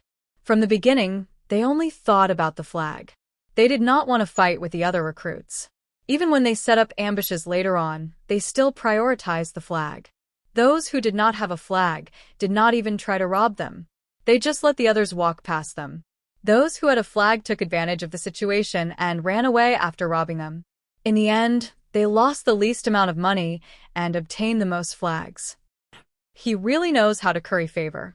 After a long while, Chen Han squeezed out these words. Not only does he know how to play tricks, but he also knows how to use troops, Xiao Ju said. Using troops, close to serve far away, waiting at ease for fatigue, and waiting for hunger with a full stomach. He curled his lips and said slowly, "The Liang Province Guard recruits have all been played like idiots by him." Shen Han was speechless. This young man really made people speechless. He suddenly remembered something. Speaking of which, these 5 people all treat him as their leader, and there are no objections. Actually, when it came to fighting for the flag, other than fighting with the other recruits, there were also disputes within each group. Everyone's habits and tactics were different, so it was not necessarily harmonious. Some small groups would even fight for the right to command, resulting in nothing in the end. Knowing how to cooperate and make arrangements also showed the abilities of the recruits. From this point, it could be said that Hian already had the ability to mobilize troops. Of these 5 people, other than Shi, the others had all had conflicts with Hian. However, at present, no one was arguing with Hian because of this. This was also one of the outstanding aspects of this young man. These people are not bad. Shen Han thought for a moment. Jiang Jiao and the others are slightly better than the other recruits when they fight. Up until now, they have not lost a single battle. Commander-in-Chief, do you think these people are qualified to enter the vanguard? Xiao Ju laughed softly and did not comment. It's not that they are strong, it's because Hian has set up a formation. A small group that has set up a formation and a group of scattered soldiers can't be mentioned in the same breath. Commander-in-Chief, you mean? Shen Han seemed to understand. Spread out like a crane's wing on the left and right, with a general in the middle and back. Can't you see? Xiao Ju said. He used 5 people to set up the crane wing formation, Probably because this news was too shocking, Shunhan did not make a sound. If a recruit knew how to set up a formation, then it could be said that there was something wrong with this person. Shunhan hesitated for a moment. Maybe it's a coincidence. Whether it's a coincidence or not, we'll know soon enough. Xiao Ju said. Fane knew. The black-clothed bodyguard quietly appeared behind him. Young master. Send a message to the other captains on White Moon Mountain. He picked up the teacup on the table and took a sip. When going down the mountain, set up a formation. Commander-in-Chief. Shunhan was anxious. This will make it so that the other recruits won't be able to go down the mountain. Don't worry. The young man put down the teacup in his hand and turned to pick up the black chess piece in the box. In an instant, the situation changed. He said, someone will break the formation. On White Moon Mountain, under the cliff, a few people were hiding in the grass and counting the items. 1, 2, 3, 6. We got a total of 6 flags. Zhang Jiao was somewhat happy. Not even half. Wang Ba poured cold water on him. Why are you so happy? 6 flags is already very good, Huang Xiong said. Moreover, 3 of them were stolen. Of these 6 flags, 3 were found by He Yan, and the others by taking a shortcut. The other 3 were stolen from the recruits who already had flags near the top of the mountain. It's still not enough. Go and steal more. Wang Ba put away his axe. If we get more than half of them, we'll win. He Yan shook his head.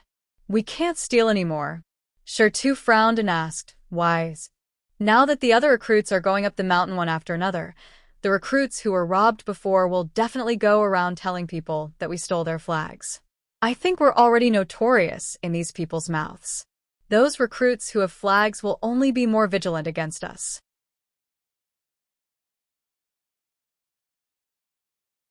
Moreover, we've already robbed 3 places, so our strength is not as good as before. Who said that? Wang Ba gestured to the others to look at his strong arms. I'm full of strength, so I'm not tired at all. I can still rob a few more places. Hien said, oh? What if a few of them join forces? Wang Ba was stunned for a moment. Hien spread his hands and said, we have 6 flags in our hands right now, which is equivalent to live targets. I think those recruits on the top of the mountain are smart enough to think of joining forces to steal the flags in our hands and divide them among themselves. 2 fists can't fight against 4 hands. 5 of us against 10, 20, 30, or even 100 people. Do you think there's still a need to fight? Everyone was speechless. Then you tell us what to do. After a while, Wang Ba said impatiently, in this world, no matter how clever you are, if there's a first, there will be a second. We just showed them how to take advantage of the situation. Thinking about it, the following recruits would follow the same pattern. We don't have to compete with those recruits one by one. We just have to compete with the strongest team among the remaining recruits. Zhang Jiao's eyes lit up. You mean, when they fight, we'll be the fisherman who benefits? Let the remaining recruits stay on the mountain. It didn't matter if the east wind prevailed over the west wind or the west wind prevailed over the east wind. There would always be one team that won. What they needed to do was to rob the winning team and snatch their flag.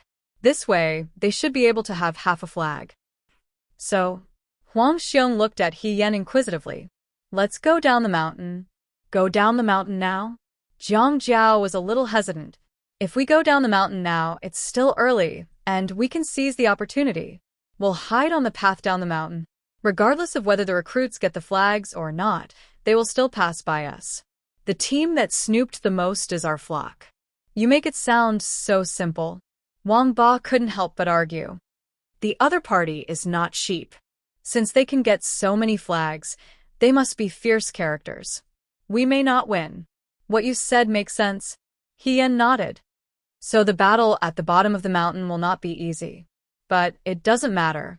We will definitely win. Why? The young man smiled in high spirits. Because I'm here.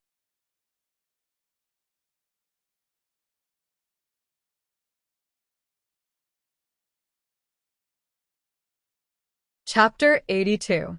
The group of people walked down the mountain. This young man didn't seem to know what modesty was.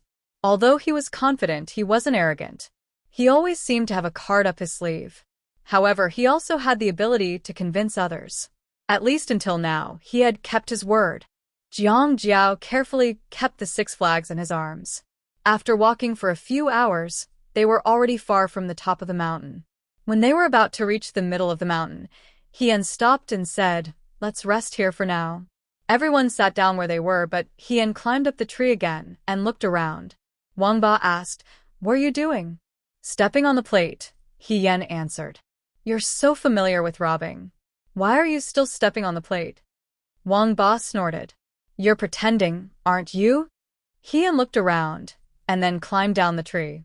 He sat down on the shore too and said, "This should be the last stop. Since we're using a trick, we have to succeed in one strike. Otherwise, with 6 flags, we might not be able to get first place." "Will they really pass through here?" Jiang Jiao turned around and looked behind him. The forest was dense, and there wasn't a single person in sight. There are so many mountain paths, and the mountain is so big.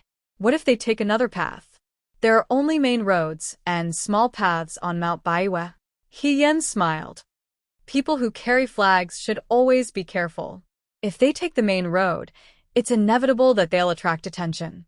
They're afraid that other recruits will come and steal them. Therefore, they definitely won't take the main road.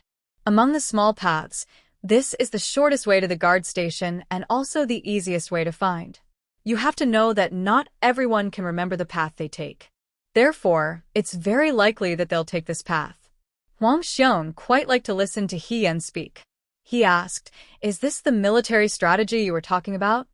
"This is called the theory of power." Hien picked up a tree branch and drew on the ground for them to see. The imperial decree doesn't choose a place to wait for the enemy. Instead, we use simplicity to control complexity. We don't change to respond to changes. We use small changes to respond to big changes. We don't move to respond to movements. We use small movements to respond to big movements. Wang Ba asked, "Then we don't move at all?" "Wasn't that what you said? Haven't our methods been exposed long ago? Others might fall for it. Think about it. Since the other party has obtained so many flags, they must have won many matches in a row. Their morale must have risen greatly. If they were to face us, they might not necessarily lose." Even so, Hien did not show any signs of anxiety on his face. "That's why we're going down the mountain, to conserve our energy. While we're at it, we can also find a good place to set up an ambush." However, I think that in the end, the most powerful people from both sides will be the ones to seize the flag. However, this is also natural. In the end, there will always be a victor between the most outstanding people. No one could answer her. Only Wang Ba gave her a sidelong glance and said coldly, "How are you the most outstanding person?" "I gave myself that title," Hien answered sincerely. Wang Ba, "Anyway, let's eat, drink, and rest here first. When we're done, we'll set up the ambush according to our plan just now. I have already surveyed this place. The terrain ahead is dangerous and narrow. It is easy to defend and difficult to attack. It is advantageous to us. We can take advantage of the situation. After I seize the flag, don't continue to fight. Quickly leave with me. Use the bottom of the mountain as the boundary. Once we leave White Moon Mountain, no one will be able to steal the flag." "Understood." Huang Xiong gulped down half a pot of water in one go. "I already can't wait." "Give me the flag," Hien said. Jiang Jiao handed the flag to her. Hien carried it on her body and said, "Presumably, the flag of the new recruit team that appears at the end will also be in the hands of the leader. At that time, I will definitely have to fight a fierce battle with him. You guys just need to keep the others busy and not let them get close." "Can you really do it alone?" Wang Ba asked. "There are 6 flags here. If we don't scatter them a bit, they won't all be taken away. You're underestimating your boss too much." Hien lightly jumped and landed on a branch. She laughed. "At least in the Liang Province Guard, no one can steal my things." Wang Xiaohan was currently leading one of their teams down the mountain. His clothes were already so tattered that they couldn't even cover his upper body. Fortunately, his pants were still intact. The blade in his hand had already been chipped. His face had also taken a punch. There were dark circles under his eyes. His companions behind him weren't any better. They all had bruises on their faces and tattered clothes. Those who didn't know would probably think that they were refugees from outside the city. Wang Xiaohan felt very hopeless. When the Liang Province Guard recruits competed for the flag, they were all very proud at first, and their blood was boiling. Who knew that when they actually went up the mountain, they would realize that this wasn't the case. They had to find the flags that were messily hidden in the rugged mountain path. They had to be wary of snakes, insects, and wild beasts that appeared in the mountains. They also had to be wary of the traps that hunters set. If they had to compete with other recruits, it would be fine if they met someone with gentle methods. If they met someone with cruel methods, they would be beaten until their flesh was torn open.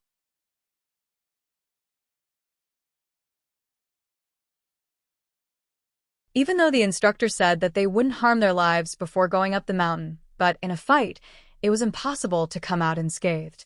They really didn't endanger their lives. But they were beaten. Wang Xiaohan felt wronged. This was the first time in his life that he had been beaten so badly. And their flags had been stolen. Whatever, it was stolen. Wang Xiaohan could also see that their team couldn't compare to the others. It was fine as long as they could safely go down the mountain. Whoever wanted to go to the Vanguard camp can go. Fuck the Vanguard camp. Fuck the flag competition. Just as he was thinking, he stepped into a clump of dead branches. Something hit his forehead. It didn't hurt, but it gave him a fright. He looked up and saw a red-clothed youth sitting on the oak tree in front of him. He held an acorn in his hand and was about to aim it at his forehead. Seeing Wang Xiaohan look over, the youth smiled and greeted him. Hey. The youth had delicate features and a lively expression. It should have been a good scene, but Wang Xiaohan felt like a bucket of cold water had been poured over him. His heart was cold. His voice trembled. He only had time to let out a miserable cry. It's Hien. Run. His companions heard him and ran. Wang Xiaohan also wanted to turn around and run. But when he moved, he felt something fly towards his knees. Then, his legs went numb and he couldn't move anymore. He looked at his companions. They were all the same. Hien flew down from the tree. He was still holding the acorn in his hand. Just now, he had used the acorn to hit their acupuncture points. This was all because Wang Xiaohan and his companions were injured. Moreover, the mountain path was steep. They were already exhausted. That was why they were so easily restrained by Hien. Hien walked in front of Wang Xiaohan. Wang Xiaohan didn't wait for him to speak and shouted, "We don't have any flags. We don't even have one."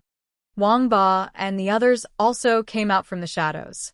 They searched them and shook their heads at Hien. "We don't have any. Since you don't have any flags, why did you run when you saw me?" Hien asked curiously. "I was afraid that you would hit me," Wang Xiaohan said with difficulty. Who told you that we hit people? Hien was even more puzzled. He looked into his eyes. "Brother, you seem to be seriously injured. Is the battle for the flags on the mountain so intense?" They had avoided the intense battle from the beginning to the end. They didn't know what the situation was.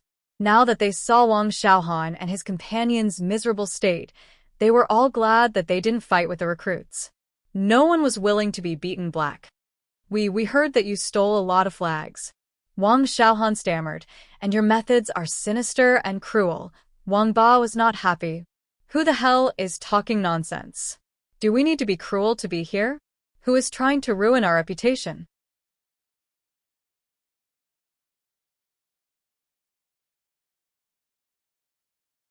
Wang Xiaohan didn't dare to say that the outsiders were much worse than this.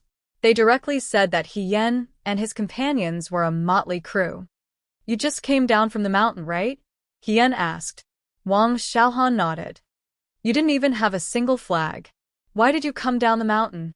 Wang Xiaohan smashed the pot. "Since I couldn't get any, I might as well go back to take a bath and rest. Let me ask you." Hien looked at him with a smile. "Other than us, who has the most flags on the mountain?"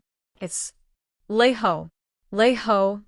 Huang Xiong frowned. "Have you heard of this name?" Jiang Jiao shook his head. "No." Sure too, and Wang Ba also expressed that they hadn't heard of it. There were tens of thousands of recruits in the Liangzhou Guard. Outstanding people would always be talked about. Since this Lei Ho had stolen so many flags, he must be very outstanding. But before this, no one had heard of this name. Is he very strong? He Yan asked Wang Xiaohan. Very strong. He has more than 10 flags. I want to get rid of all the flags in your hands. Wang Xiaohan said. More than 10 flags. He Yan raised his eyebrows. It seemed that this Lei Ho wasn't just lucky. She asked, how did he steal the flags? Did he set a trap? No, Wang Xiaohan replied. He just saw someone with a flag and directly fought with them. After defeating them, he stole the flag. His companions are about the same as us, but this person is too strong. He can fight against several people alone. He Yan was stunned. If that was the case, this person wasn't just strong. She asked, you were injured by him? Wang Xiaohan nodded in humiliation. He Yan shook his head. Wang Xiaohan asked, what's wrong? He hit you. Why didn't you hit him? I can't beat him. Wang Xiaohan said angrily, if I had your skills, I would have fought with him long ago. That's not true. If you can't fight, use your brain. He Yan patted his shoulder and unsealed their acupoints. You gave us so much information. I can't repay you. Don't worry. I will take revenge for you. Brothers, she turned and called out to Jiang Jiao and the others, don't just stand there. Pack up and get to work. You really want to fight with him? Wang Xiaohan asked cautiously. After talking to He Yan for a while, he felt that He Yan wasn't as cruel as the rumors said. Wang Xiaohan was relieved and kindly advised, since you already have a flag, you should go down the mountain first. Lei Ho is really good at fighting. If you can't beat him, you won't have a flag. If you go down the mountain now, you can still get second place. Second place? He Yan shook his head. Second place might not enter the vanguard. Don't worry, He Yan said. Who cares what kind of monkey he is? In my territory, he can only obediently be a worm. She laughed arrogantly. For a moment, Wang Xiaohan was speechless. After He Yan asked a few questions, Wang Xiaohan and the others went down the mountain.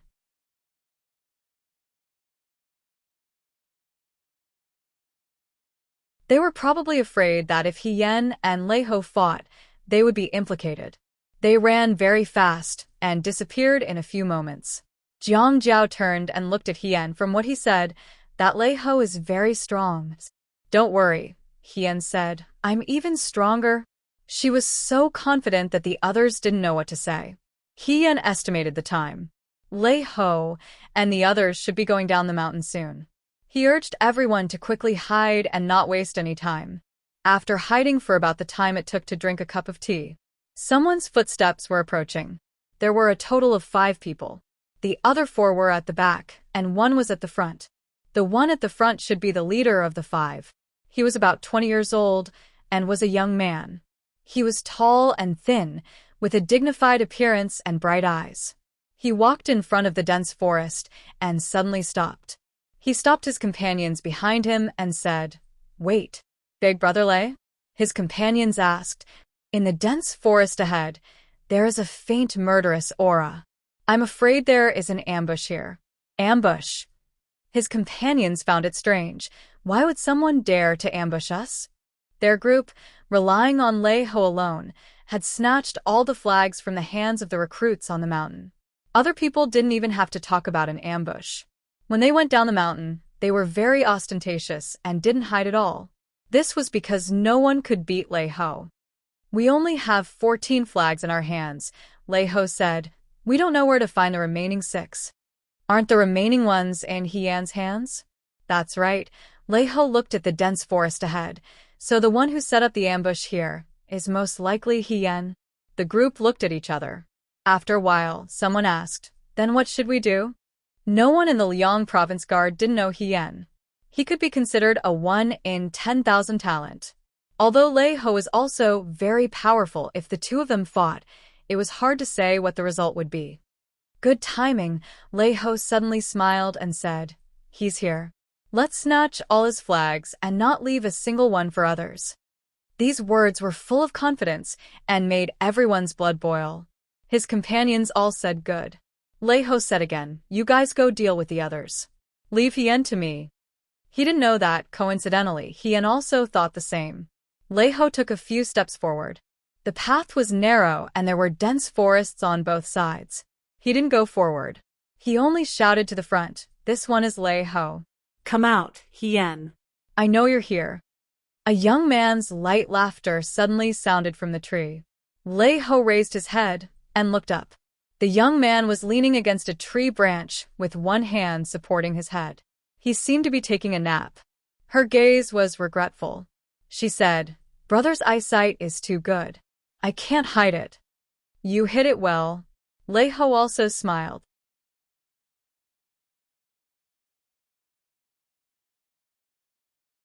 "It's just that your companions are too murderous."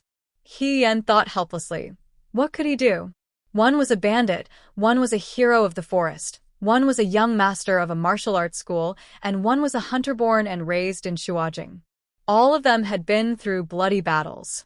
How could they be as calm as a monk in a temple? "Tell your people to come out," Lei Ho said. "Let's fight for the flags fair and square." He emphasized the words fair and square. It was probably because he had heard about Hien's great achievements at the top of the mountain. He liked to fish in troubled waters, so he emphasized that they couldn't use schemes and tricks. They liked to play hide and seek. Hien only smiled and said, "Let your people find them." Lei Ho's smile turned cold. He looked at Hien for a moment. Suddenly, a cold light rushed towards Hien. Hien moved sideways to avoid it. The cold light brushed past his shoulder. He saw the cold light fly back to Lei Ho's hand. It was a long sword. This person originally used a sword. "Brother, you're too impatient." Hien smiled slightly. He raised his hand and pulled out the 9-section whip from his waist. The two whips collided in the air and made a crisp sound. The young man jumped down from the tree branch. "Then, I'll fight with you." She rushed towards Lei Ho. Lei Ho greeted her.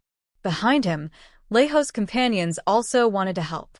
But as soon as they moved, they saw several people coming out from all directions. From the grass behind the sure-two, beside the tree trunk, and from the foxhole. They were probably Hien's companions. They appeared without warning and seized the opportunity.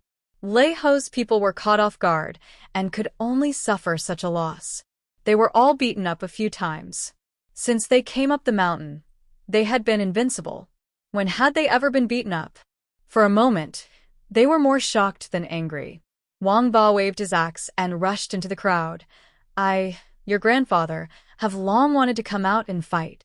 Come, let's fight to our heart's content." Hien smiled and said, "Take it easy, Brother Wang. If it ends too quickly, there won't be any more fights." "You're still in the mood to joke?" Lei Ho felt that it was inconceivable. He was probably angry that Hien wasn't focused during the fight.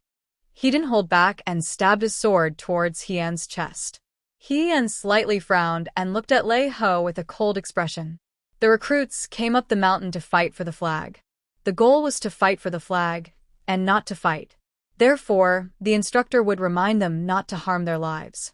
But when she fought with Lei Ho just now, she knew that this person didn't have any scruples. No wonder Wang Xiaohan was beaten up so miserably and was disheartened so early. Wang Xiaohan wasn't the most miserable person who fought with Lei Ho on the mountain. For example, if it was someone else, they would have been stabbed.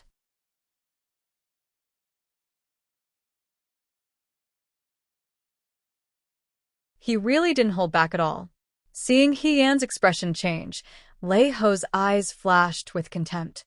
He said, "If you admit defeat now, I won't fight." "How could that be?" The youth smiled and said, "I still want the remaining flags in your arms." Lei Ho's expression changed.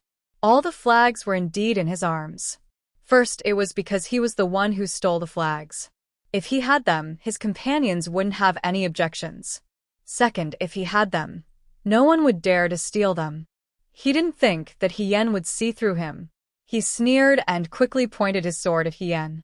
Hien's front lapel was about to grab Hien's flag. Hien raised his hand, and the 9-section whip's tail hit Lei Ho's sword with a paw sound. Hien tiptoed and retreated a few steps. She lowered her head and looked at her clothes. Fortunately, they weren't cut open. Her heart flashed with a trace of displeasure. If this was in Shuajing, Leiho's actions would be enough for the girl to send him to jail. Molesting a good girl on the street was something a hooligan would do. Brother Lei is too rude. She raised her eyebrows and said, I'm a bit angry.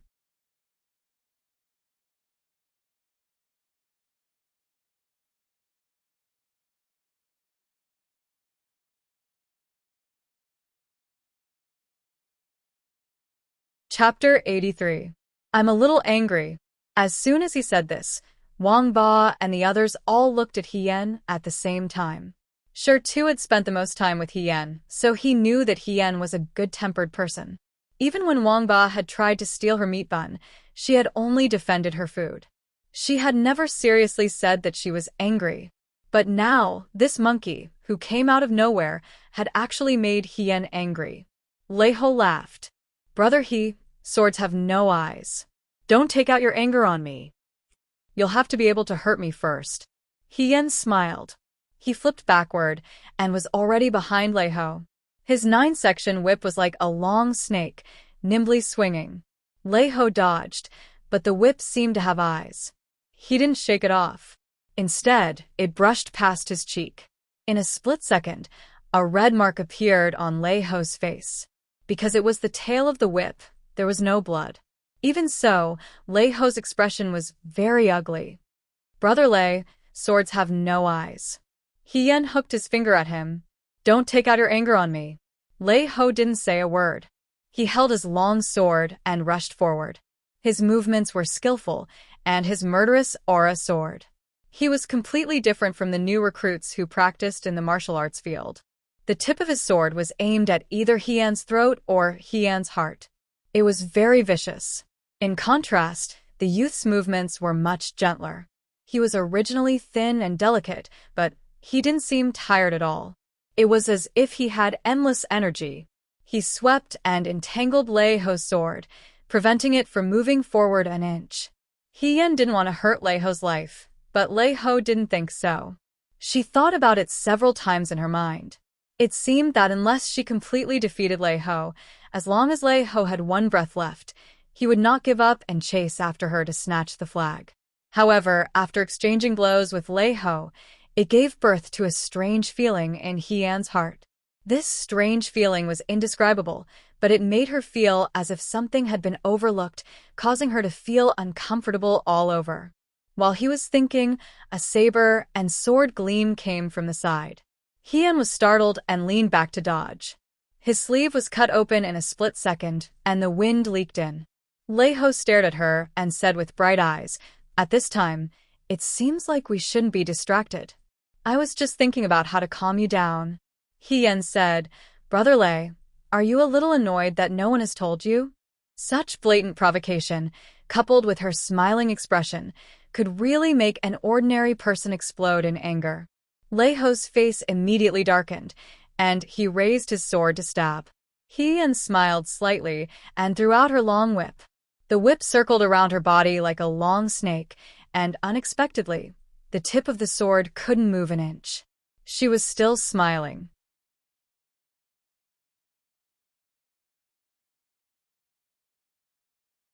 While smiling, she said, Actually, you guys don't know, but I'm also quite good at using a whip. In an instant, the whip crisscrossed, sweeping forward and rolling, sometimes fast and sometimes slow, dazzling people's eyes. The young man's voice carried a cheerful tone, as if he wasn't at daggers drawn to fight for the flag, but was competing with his heart on the martial arts field. She spoke amidst the flying whip footwork. This is called twisting the elbow. This is called deceiving the horse left and right. This is called the white snake's tongue. Sweeping dragon. Her movements became faster and faster. Wang Ba and the others had already stopped what they were doing and looked at her, as if they were shocked by her imposing manner. Originally on the martial arts field, they already felt that she was very powerful, but now it seemed that she had been holding back before. Lei Xian gritted his teeth, and his expression became more and more unsightly. He didn't put Hien in his eyes. No matter how powerful a recruit was, he wouldn't be able to take care of everything. He Yan's saber, bow, and spear techniques were outstanding, but it didn't mean that he could defeat him. However, the young man in front of him used the whip so casually, as if he had already used it thousands of times. That was fine. Even if he used the same weapon well, it didn't mean that he could win in a fight. But Hien was really too cunning. She had only exchanged a few blows with him, but she seemed to be able to observe his weak points and attack them specifically. In such a short time, he was unable to find Hien-Yan's weak points and had no way to attack. Lei Ho felt apprehensive. The young man's smile became wider and wider. One whip after another. One whip after another.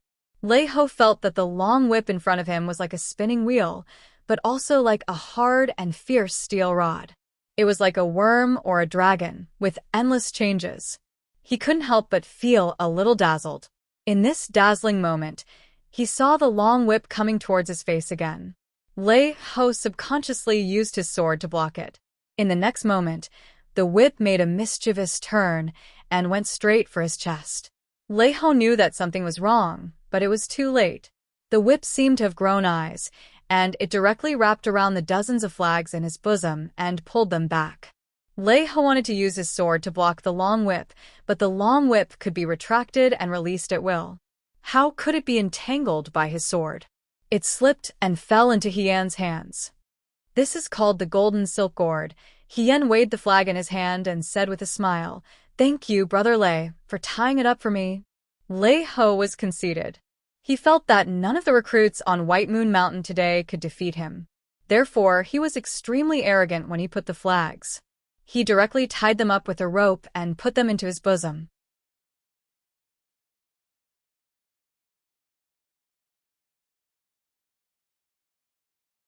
But at this moment, Hien took them all away. He couldn't help but feel a trace of regret. If he had been more careful and separated them, he wouldn't have lost everything so quickly. Now that he saw that Hien took them all away, Lei Ho could no longer maintain his gloomy face. Without saying anything, he rushed towards Hien.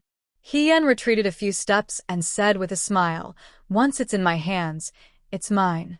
No one can take what's mine. What if I insist on taking it?" Lei Ho's murderous aura soared, his sword like a meteor. "Actually, I don't like to fight," Hien sighed. "If you insist on taking it, then I can only beat you." The two figures collided in a split second. Wang Ba and Lei Ho's companions were already tired from fighting. Moreover, the flags weren't in their hands, so there was no point in fighting. They were already sitting under the tree, watching from the sidelines. In their hearts, they were very clear that this was a contest between Hien and Lei Ho. Whoever won would take the flags. "Can you tell who's stronger between the two of them?" Lei Ho's companions asked. Jiang Jiao shook his head. "I can't tell. Do you even need to ask?" "It's definitely Hien." Wang Ba answered matter-of-factly. "Oh, brother, why do you say that?" "I don't know. It's just a feeling." "Do you want pine nuts?" Huang Xiong handed him a pine nut. Thank you. Oh, it's delicious." Before he finished eating the pine nuts, he heard a dong sound. Everyone looked forward and saw that the two figures had separated. Lei Ho's expression didn't change. The youth smiled and held a long whip in his hand. A sword was lying on the ground. "You lost," Hien said. Lei Ho's expression was ugly. He didn't speak. After a moment, he said in a low voice, "You cheated. All's fair in war." Hien picked up the long sword on the ground and returned it to him. He said seriously, "Your leg was injured by me. Rest here for an hour before you move. Otherwise, your leg will be affected and you won't be able to practice martial arts in the future." Lei Ho turned his face away and took the sword. He didn't want to look at her. "It's okay." Hien patted his shoulder and said earnestly, "Victory and defeat are unpredictable. It's a man's duty to endure humiliation. It's just a battle for the flags. You're already very outstanding. It's a pity that you met me." She pointed at herself. "I'm the best." Wang Ba and the others had heard Hien say this countless times. At first, they didn't care about it, but now they were numb to it. Moreover, she wasn't wrong. Hien called Jiang Jiao, "Let's go," and said to Lei Ho's companions, You guys rest here and protect Brother Lei. That person looked at her in confusion. You guys beat up so many new recruits on the mountain. When the new recruits come down and see that Brother Lei can't move, it's inevitable that they'll join forces to beat you back.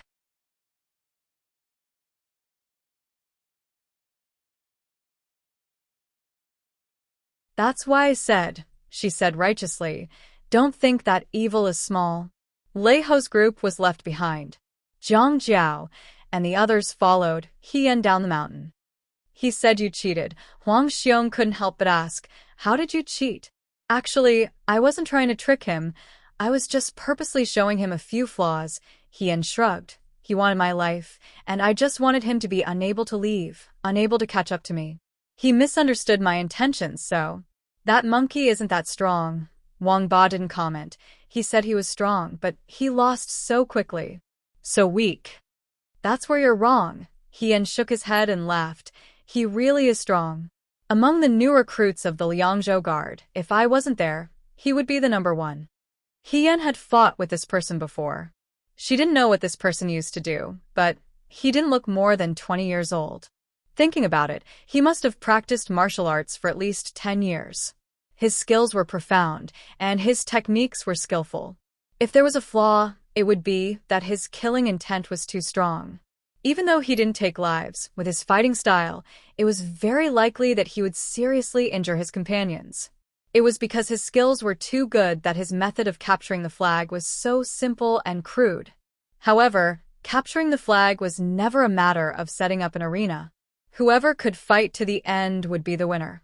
Even though Lei Ho was very strong, he had been fighting with the other new recruits on the mountaintop, constantly going up and down the mountain. In the end, he still used up a lot of energy.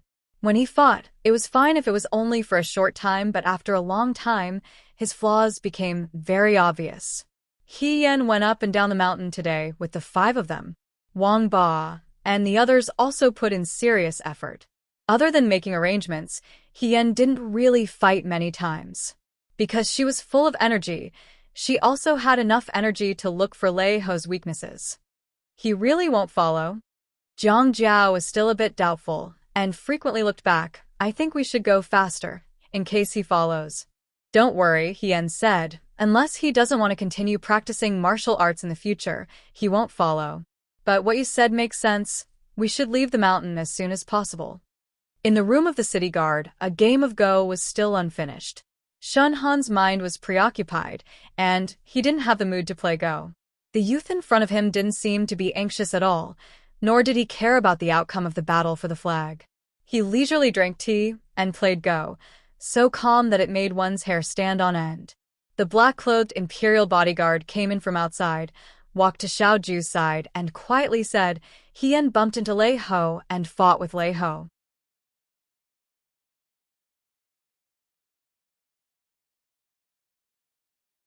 Lei Ho wasn't a match for him, and now all 20 flags are in Hian's hands. He didn't avoid Shin Han, so these words were also heard by Shin Han, who immediately sucked in a breath of cold air. That Lei Ho, from the moment he went up the mountain to fight for the first flag, he had been noticed by them. This young man didn't reveal himself before, and if it weren't for this battle for the flag, they wouldn't have known that there was such a capable fighter in the Liang Province Guard. This person was even recommended by Instructor Du's relatives. At first, they didn't see anything special about him, but now they knew that he had real skills. This person went up the mountain to fight for the flag, and fought with others without losing a single battle. He was different from Hian, who hid in the dark and ambushed people. He only knew how to be straightforward, and didn't know how to hide. Fortunately, his skills were excellent, and he defeated countless people, taking 14 flags in one go, twice as many as Hian. Originally, Shun Han was very much looking forward to the meeting between Lei Ho and Hian. He really wanted to see who would win if the two really fought. Shun Han thought that Hian was used to playing tricks, and that he might not be able to defeat Lei Ho if he directly fought like this. After all, Lei Ho's skills were indeed powerful. He didn't expect that Lei Ho would still be defeated by Hian. Hian's group is already walking down the mountain. Fei Nu continued, they can enter the formation in another hour. Shun Han looked at Xiao Ju. At first, He thought that there was no need to use a formation against a recruit. But now, Shunhan only had one thought in his mind. This young man was omnipotent, and there was nothing he couldn't do. He was afraid that this formation wouldn't be able to trap him. Xiao Ju's face was calm. She lowered her eyes and picked up Shunhan's white chess piece. Shunhan asked in a low voice, "Governor, will he win?" Xiao Ju's lips curled up. Maybe. The sun was gradually setting in the west. The sunlight changed from the brilliant gold of the day to a warm red. It seeped through the gaps between the branches and leaves, like a large piece of red clouds, soft and bright, like the red muslin worn by a girl. Wild birds chirped from the depths of the forest. It was probably because they already had 20 flags in hand, and victory was in their grasp. The group was in a very good mood. It was as if they didn't come to the mountain to compete for flags, but came out to play. At this moment, they were preparing to go home. Wang Ba said, "When we go back this time, other than the possibility of entering the vanguard, will we be rewarded with something?" "There should be." He Yan casually asked, "What do you want?" Wine. Of course, it's good wine. "I haven't drunk much since I came here. I'm dying of thirst."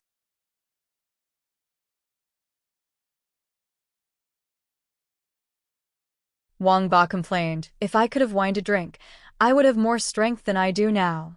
"That's wine, not medicinal cuisine." He Yan found it a little funny. "Can you give me some good weapons?" Zhang Jiao said, "When I joined the army, I didn't bring any weapons with me.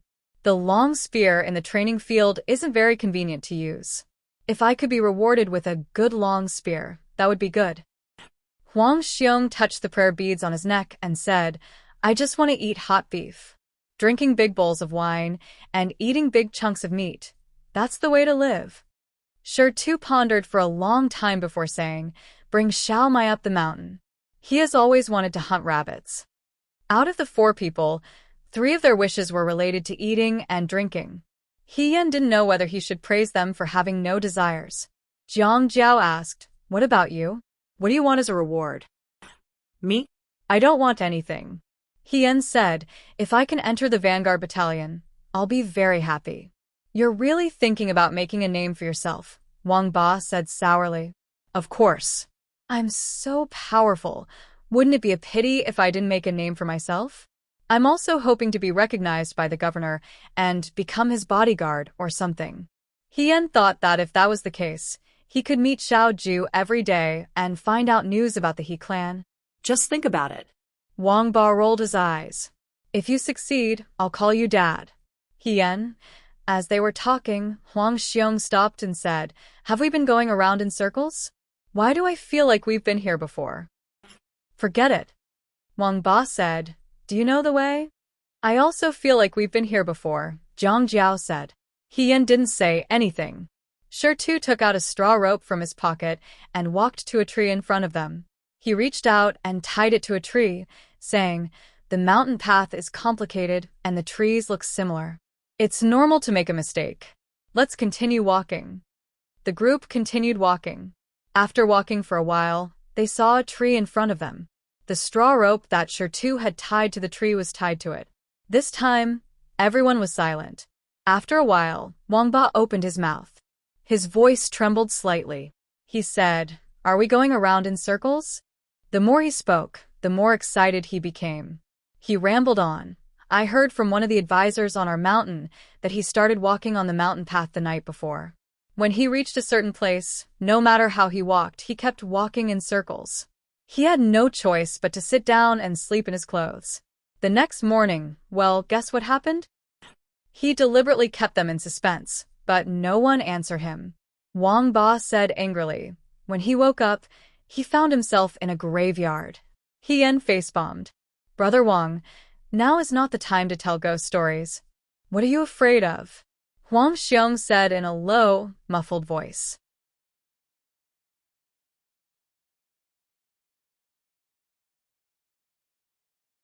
"I have the Buddhist prayer beads.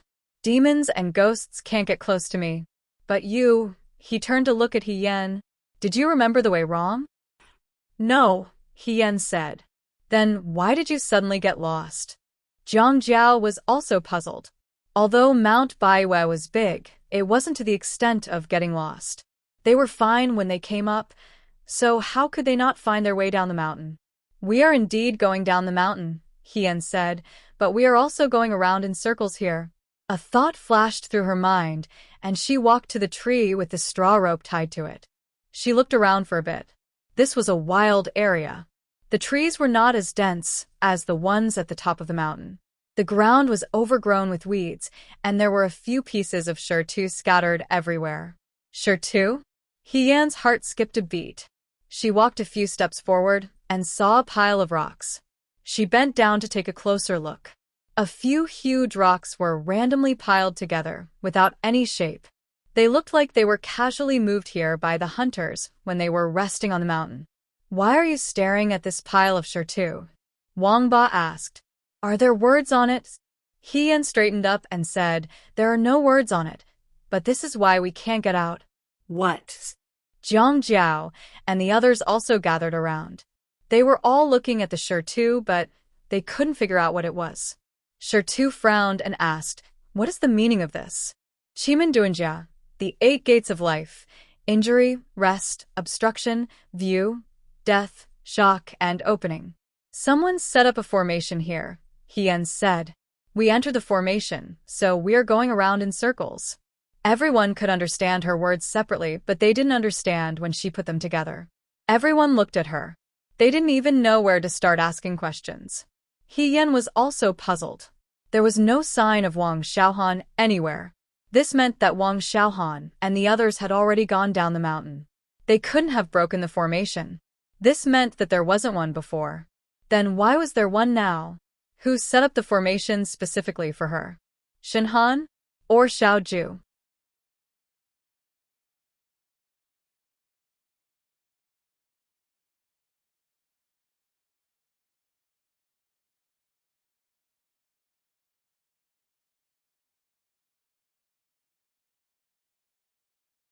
Chapter 84.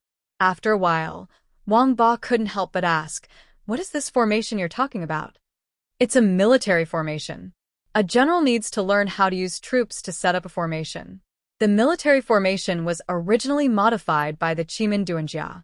Hien said, "It's a long story, but this formation, what's wrong?" Shertu asked. "It's not a military formation. It's just a normal 8 trigrams formation," Hien answered. She really didn't understand why there was a formation here. There wasn't this formation when they went up the mountain. Wang Xiaohan and the others didn't see it either. It seemed like it was prepared for them, or for her. But why? "Then can you walk out of here?" Jiang Jiao stared at her face and asked. "Of course." This time, Huang Xiong was also surprised. "You even know how to do this?" Hien smiled. "I only know a little." Her "only know a little" usually meant very well. Everyone was speechless. Hien knew that there must be guards hiding in the dark to observe their situation on the mountain. At this moment, her words and actions were probably being watched by the eyes in the dark. She couldn't reveal that she wasn't good enough. Maybe Xiao Ju specially set up this formation for her to test her ability. After all, she had never seen a flag battle where she had to break a formation. It seemed like it wasn't easy to enter the 9 Flags Battalion. If everyone in the 9 Flags Battalion knew how to break a formation, then the 9 Flags Battalion really wasn't simple. Xiao Ju had such a strong cavalry. No wonder she was invincible. With that thought, she said, "Follow me. Follow the way I walk. Don't take a wrong step." Hien was rarely this serious. Jiang Jiao and the others didn't dare to be careless. They followed Hien's footsteps and slowly walked down the mountain. Huang Xiong asked as they walked, "Brother He, who did you learn this from?" Hien smiled and said, "My master is a master." "I thought so too." Huang Xiong nodded. "Your master must be a peerless master. Otherwise, how can you know everything?" Hien lowered her head and smiled. She didn't answer. In fact, General Feihong was brave on the battlefield. It wasn't rare. The world didn't lack of heroes who weren't afraid of death. Although she was skilled, she wasn't the best in the world. She didn't need to mention fighting a group of heroes by herself. General Fei Hong was best at arranging troops and formations. Her master was indeed a peerless expert, but as a woman, she was born inferior to a man in terms of physical strength and physique. One must know how to play to one's strengths and avoid one's weaknesses. If one could learn how to arrange troops, deploy troops, and dispatch generals, it would be much more effective than if she went to the battlefield alone to fight. Her master was most proficient in the art of divination, so she learned it and combined it with the art of war.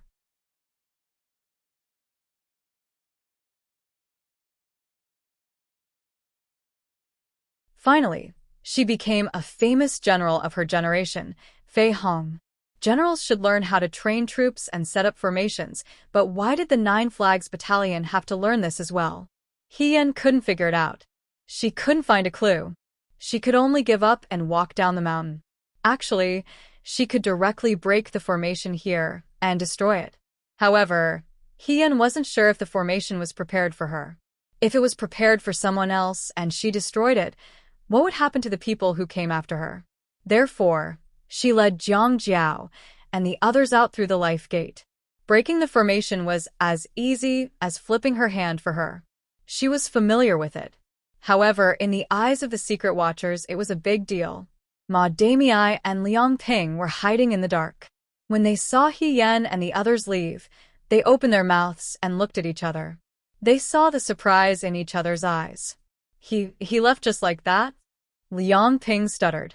As if nothing happened, Ma Damei said. Hien didn't even stop to think. He didn't think about how to break the formation. He just glanced at it and knew how to get out. They actually had such a person among the new recruits. Until now, there didn't seem to be anything that could stop him. This should have been a good thing. He was a heroic young man who was outstanding. Anyone who had such a hero under their command would feel that they were lucky for several lifetimes. However, the current situation was complicated. She didn't know if it was a blessing or a curse based on Chief Instructor Shin's words. The forest was dense. Half of the sun had already set. Hien and the others walked out of the formation. She stopped and looked back. The formation made of shertu and dried branches was so blurry that she couldn't see it clearly. "Are we walking out?" Wang Ba asked. "That's right." Wang Ba was happy. Damn it. "There's nothing to stop us this time, right? I estimate that we'll be down the mountain in less than an hour." Jiang Jiao was also happy. It's almost over. He saw that Hien was still looking behind them. He asked, "Is there anything wrong?" "Nothing." Hien shook her head. She still felt that the formation was inexplicable. When she fought with Lei Ho, there were also some strange places. These discomforts were like small stones falling into her boots. It made her panic. It made it difficult for her to feel happy. She only felt that she had overlooked something and was somewhat uneasy. "It's getting dark. Let's go down the mountain early," Huang Xiong said. Hien collected her thoughts and only said, "Let's go." The sun didn't pass Baiyu Mountain and fell into the Wulu River. Half of its body sank into the river. The water surface was bathed in the setting sun. It was as if a woman's makeup box was opened and pearls were scattered all over the surface. The pot of tea in the room was already cold. It was evening.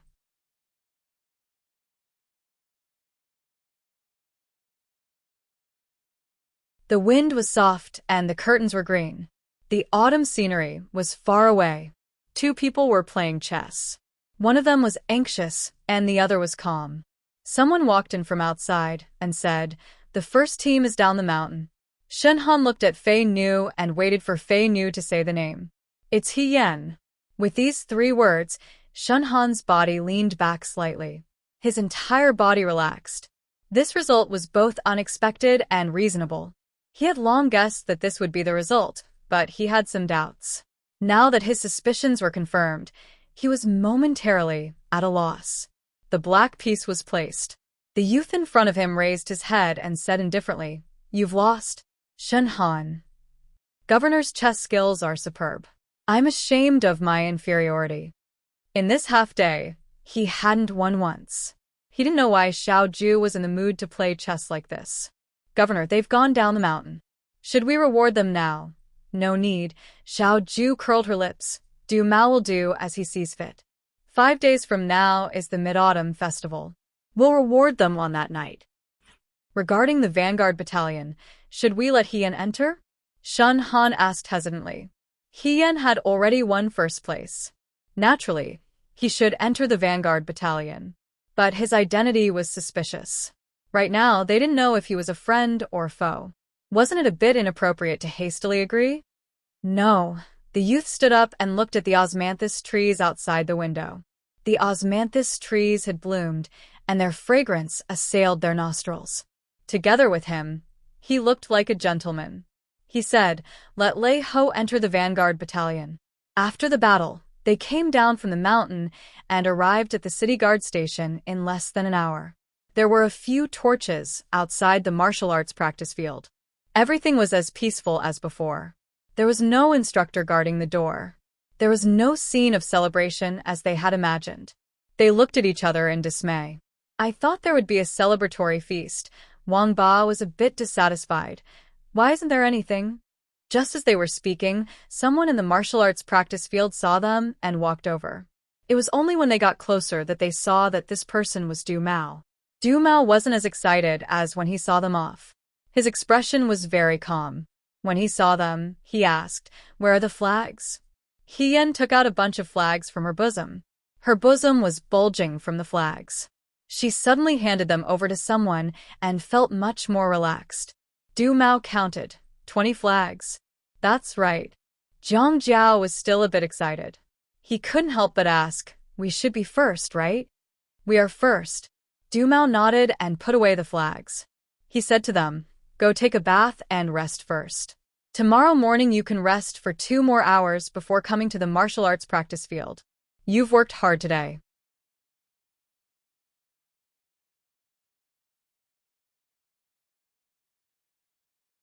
He still didn't have any intention of rewarding them. Wang Ba asked, "That's it?" Du Mao looked at him. "What else do you want?" Wang Ba didn't know how to respond.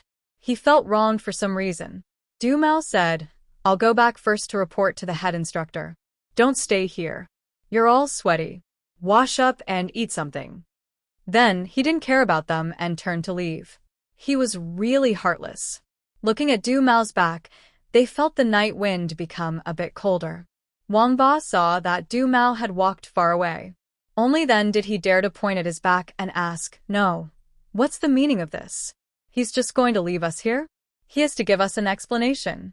So all our hard work for the whole day was for nothing." Huang Xiong and Zhang Jiao were also somewhat disappointed. Shirtu said, "Maybe it's not today. After all, there are still recruits who haven't left the mountain." That's right. Hien also thought so. We don't know when the last recruit will leave the mountain. Moreover, the head instructor needs to discuss the prize for a while.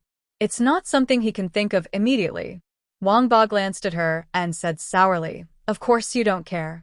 Your prize, entering the Vanguard Battalion, is definitely in the bag. Of course you can say that. When I enter the Vanguard Battalion, I'll go get you 2 jars of good wine." Hien patted his shoulder and said seriously. Wang Ba shook off her hand and snorted twice. "I don't care what you say. Grandpa, I'm going back." They didn't live in the same house, so they went their separate ways at the martial arts practice field. When Hien and Shirtu returned to the house, the originally quiet house suddenly became lively. Xiaomai was the first to rush up and threw herself in front of Shirtu. "Brother, how was it? How many flags did you get? What rank did you get?" Shirtu revealed a rare smile and said, "All of them." The house was stunned for a moment, and then suddenly cheered. Hien was almost lifted up and thrown into the sky. Hong Shan shouted exaggeratedly, "All of them? You guys are too hardworking. You're good. You got first place again. I think it won't be long before you don't live in this house anymore. I heard that the soldiers in the Vanguard Battalion eat and sleep better than us. Sigh, I'm so jealous." Shirtu, brother He, tell us quickly. How did you guys get the flags? That's right. There were so many recruits on the mountain. Did you guys fight? Did you have a good time fighting? You all got 20 flags. How could you not fight? You guys didn't seem to be injured. Are the others so weak? Hien could only say, "Brothers, let's eat something and drink some water first." I'll tell you slowly. Don't be impatient. As they spoke, it was already late into the night. Outside, they heard the recruits coming down the mountain one after another. Not a single one was missing. He Yen felt relieved.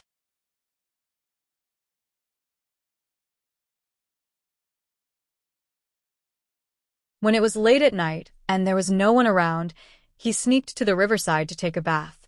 The long summer was finally over. The river gradually became cold. Hien couldn't help but shiver when he didn't get into the water.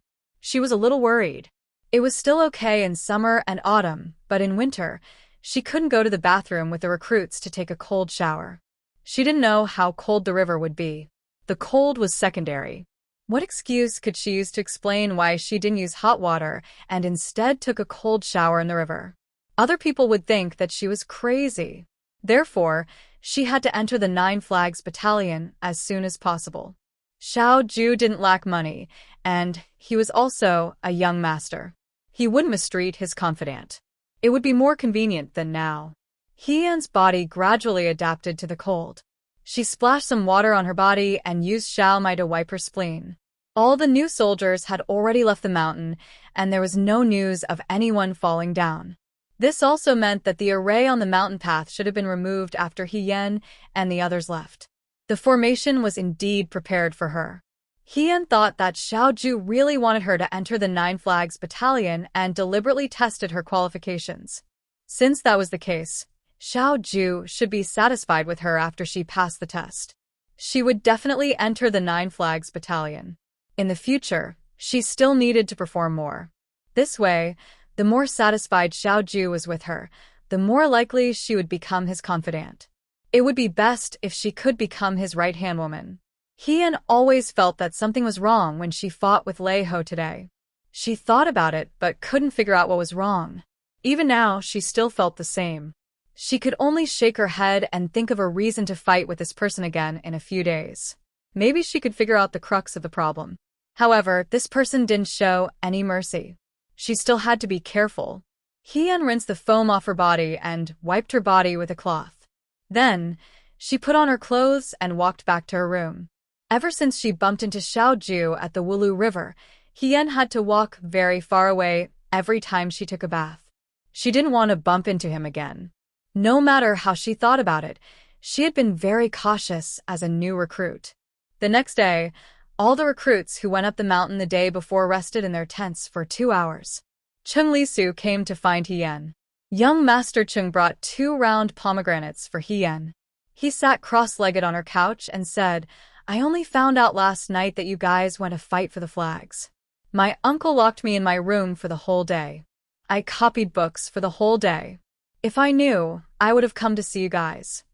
He leaned closer to Hien and said, "I heard that Big Brother got 20 flags.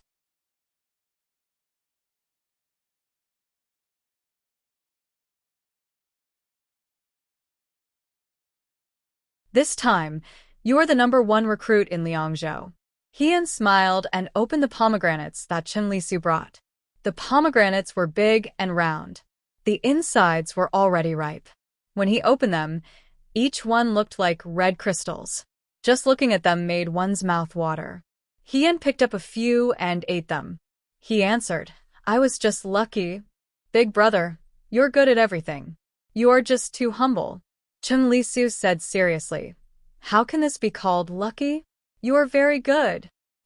Since I am so good, Hien wanted to get some information from him. He looked at him and asked with a smile, "Do you think I can enter the Nine Flags Battalion?" "Of course."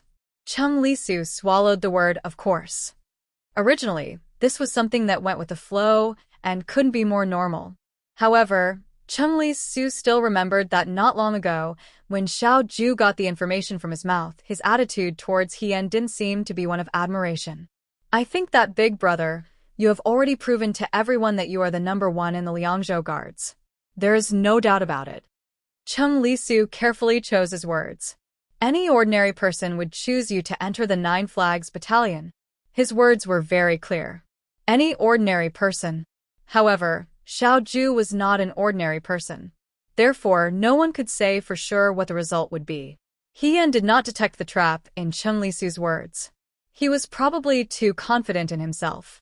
After all, in this battle for the flags, she had already gotten all the flags. This was enough to show how good she was. Moreover, in the battle for the flags, Hien thought about it carefully and felt that his performance was very outstanding. He knew how to use people, how to set up traps, and how to use tricks. He did not lose when he fought against Lei Ho. Even Xiao Ju's final formation was easily broken. Hien felt that, even in Xiao Ju's 9 Flags battalion, he could be ranked first or second. How could Xiao Ju let go of such a good talent? She was very happy, so she did not notice that the happier she appeared, the more guilty Chen Lisu appeared. However, do you know when the rewards will be given? Hien asked. It wasn't yesterday. If it isn't today, then it should be in the next few days. You and your uncle are inseparable, so you should know a thing or two.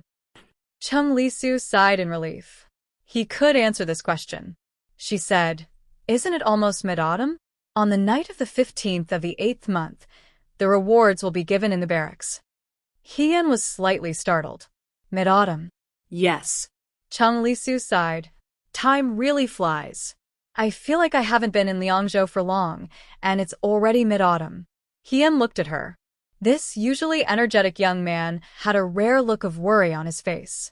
Hien asked, Do you want to go home? The worry on his face quickly faded. It was so faint that it made one wonder if it had even been there.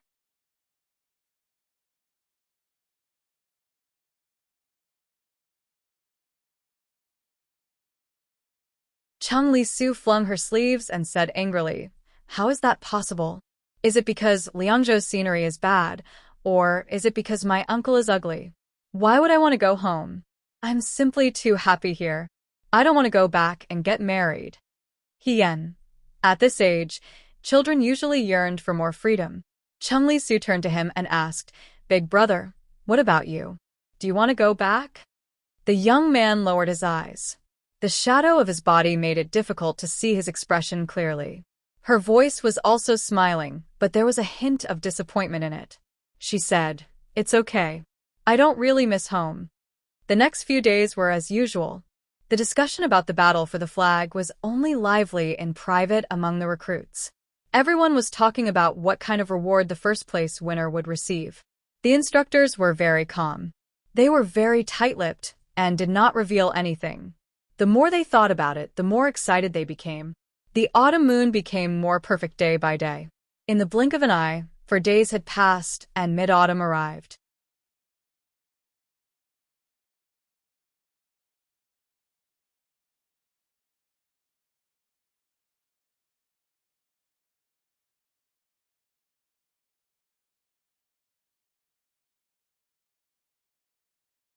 Chapter 85. The autumn geese flew diagonally across the sky, and the osmanthus trees gave off a sweet fragrance. The heat of summer had finally faded away, leaving behind only the coldness of late autumn. Early in the morning, when Hien woke up, Xiaomai handed her a pear. I picked it from the forest beside the training field. I've already washed it. Try it. Hien had just washed up, so she took a bite. It was so sour that her teeth almost fell out. Seeing her squint her eyes, Xiaomai scratched her head in embarrassment. The ones in the wild forest aren't very ripe yet. It should be sweeter after a while. But since it's autumn now, there are a lot of wild fruits in the forest. We can secretly pick a few every day after training. Marinate these sour pears with sugar and make them into rock sugar snow pears. They're very delicious. This child only thought about eating every day. Hien said, There's no sugar here. Xiaomai was stunned for a moment, then she seemed to realize something. She said with some disappointment, That's true. Not necessarily. Hong Shan, who had been watching them talk from the side, interjected, Aren't we going to talk about merits today? You and Sure too got first place in the competition for the flag last time. Who knows, there might be candy in your reward today. Maybe there's something delicious, like rock sugar snow pears. When this was mentioned, Xiaomai suddenly became excited. She said, That's right. Ahiga. We're going to talk about merits tonight. Have you thought about what you want? I can't get whatever I want. Hien smiled. The garrison is in the capital, so there's a shortage of resources. Sigh. He just wants to enter the vanguard battalion. Hong Shan also took a bite of the pear and said vaguely, "This request will definitely be fulfilled." He Yan smiled. These past few days, although she appeared very calm, in the end, she was still somewhat excited. Once she entered the Nine Flags Battalion, it meant that she was one step closer to Xiaoju. She would also be able to openly deal with the He clan's matter. Thinking about it, she would be able to fulfill her wish tonight. Up until now, her path in the army had been quite smooth. After all, being a General Feihong was something that people would fight over no matter where she went. Hien felt a little proud. During the day, he went to the martial arts practice field as usual. However, at night, everyone was admiring the moon in the open space near the foot of the mountain outside the martial arts field. Liangzhou was not like the capital. Naturally, it would not be like the wealthy families of the past. They would either hold banquets in their own courtyards, restaurants, or pleasure boats. They would invite their colleagues and friends and fill the table with delicacies.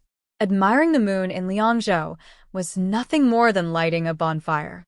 The recruits would sit in a circle and eat something rare.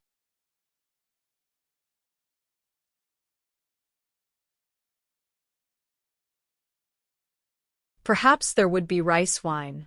His companions bragged, gossiped, drank wine, ate meat, and looked at the moon.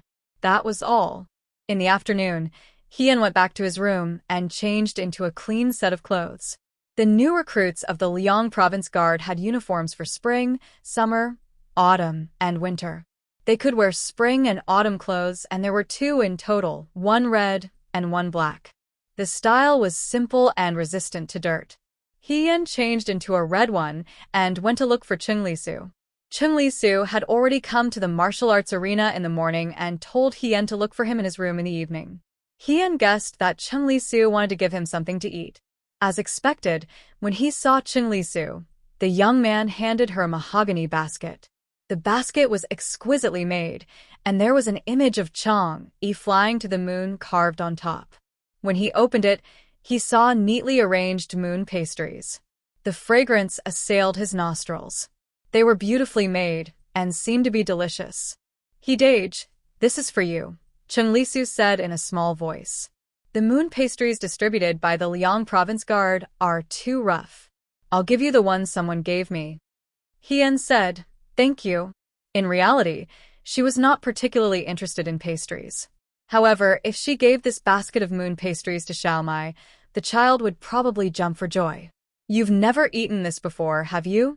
A trace of sympathy flashed through Chung Lisu's eyes. She was also a bit proud. "This is not the best." "The pastries from Showa Capital's Zueyu restaurant are the best in the world. In the future, when we return to the capital together, I'll treat you to a meal at Zueyu restaurant. I'll tell you a secret," Chung Lisu said as if she was presenting a treasure.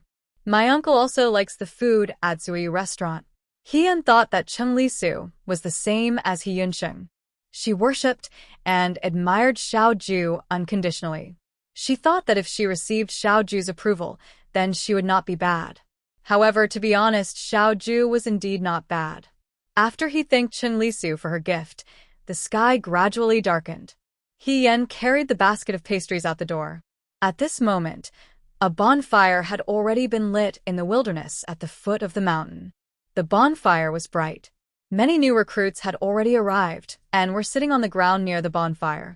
It was said that every new recruit would receive meat pies and oranges. There were also wooden sticks set up near the bonfire. Rabbits and fish were strung on them.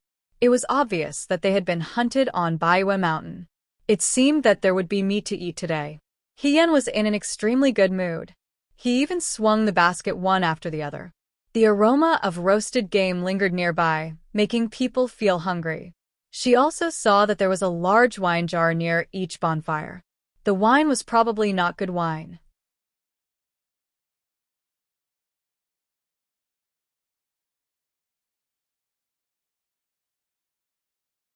The smell was a bit pungent. However, at this time, only strong wine would be comfortable. She came a bit late. She first went to find Xiaomai and the others. When she passed by the other new recruits, they all looked at her with a strange expression. They were probably guessing what good things she would get today. Hien happily walked forward. When he reached a place near the foot of the mountain, he saw Xiao Mai and the others. Xiao Mai and the others were surrounding a bonfire. Hien waved at him from afar and called out, "Xiao Mai." When the young man heard her voice, he turned his head and looked over. However, he did not respond to her as enthusiastically as usual. He seemed to be a little hesitant. Hien walked closer to take a look. Other than Hong Shan and Shirtu, Jiang Jiao, Wang Ba, and Huang Xiong were also there. The three of them gathered together. Hien put down the basket in his hand and sat down cross-legged. He opened the basket lid and said with a smile, "Look what I brought for you. You don't have to thank me." She picked up an exquisite moon ball and handed it to Xiao Mai. This child was used to being greedy. She said, "Here." Xiao Mai was stunned for a moment. She slowly reached out and took it. She opened her mouth and wanted to say something, but did not say it. Hien said to the others, "If you want to eat, take it yourself." No one responded to her. Hien raised his head. Everyone was staring at him. The way they looked at him was a little strange. Even the carefree Hong Shan was strangely silent. Hien asked suspiciously, "What's wrong? Why do you all look like you've seen a ghost? Did something happen?" Hong Shan turned his head. Jiang Jiao's eyes flashed with a trace of sympathy. He said, "Hien, don't be sad." "Why would I be sad?" Hien was confused. The atmosphere was suffocating. Hien looked at Huang Xiong. Huang Xiong looked away and rubbed the prayer beads in front of his chest. He looked like he had nothing to do with the affairs of the world. However, Wang Ba could not help but say, "Well, even if you didn't enter the vanguard, don't be too sad. Where there's a will, there's a way." Hien breathed a sigh of relief and said, "I was wondering what happened. How could I not enter the vanguard? Her words suddenly stopped. She looked at everyone. Everyone's faces were unbearable. She moved her lips and heard her own voice. It was as if it was floating in the air. "You really didn't enter? When you weren't here, Chief Instructor Shun went over there. Lei Ho entered the vanguard. You weren't mentioned." Xiao Mai carefully chose her words. Did they miss out? Hien still had a trace of luck in his heart. Maybe it's because I didn't come just now. I asked Chief Instructor for you. Shirtu said softly. In this battle for the flag, none of us entered the vanguard. Among the others, apart from the others, that Lei Ho luckily entered. Hien became silent.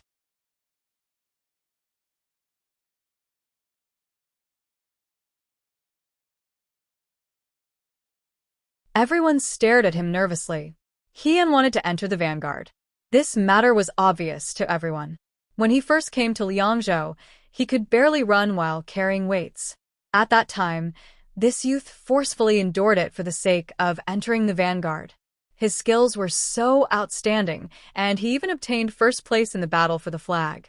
Not only did he not understand, but even in the eyes of the people around him, they also felt that it was incomprehensible. "It's okay, don't be angry." Hong Shan comforted her. "Isn't it just the vanguard? We don't care. Let's go to another camp. Infantry camp, cavalry camp? As long as you have the ability, why worry about not being appreciated? He is such a fine horse. He needs to be appreciated by Bo Le. If they don't want you, it's because they don't have the foresight." That's right. Jiang Jiao also felt sorry for her. Hien was far more worthy of being an opponent than Lei Ho. "You're so strong. You're like a raging fire that can see true gold. In the future, people will know."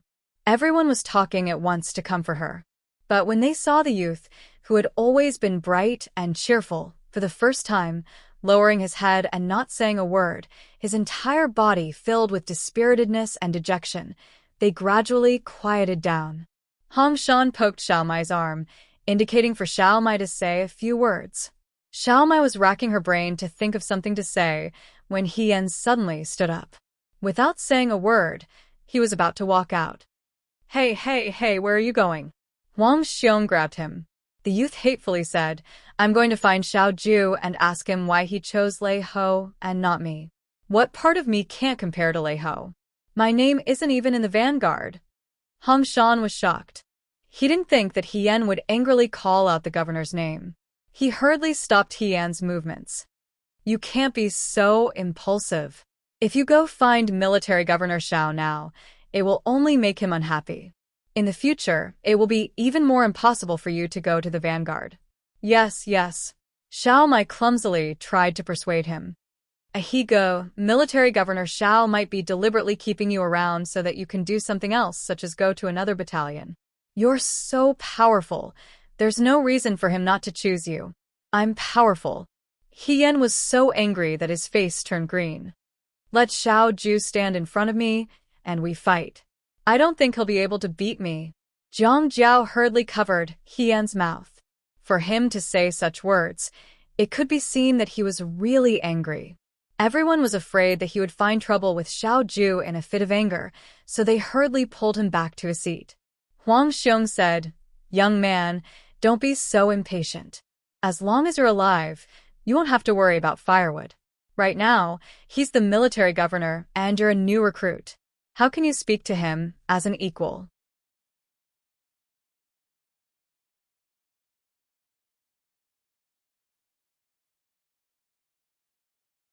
Wait until you become an official and a general in the future, then you can look at him again.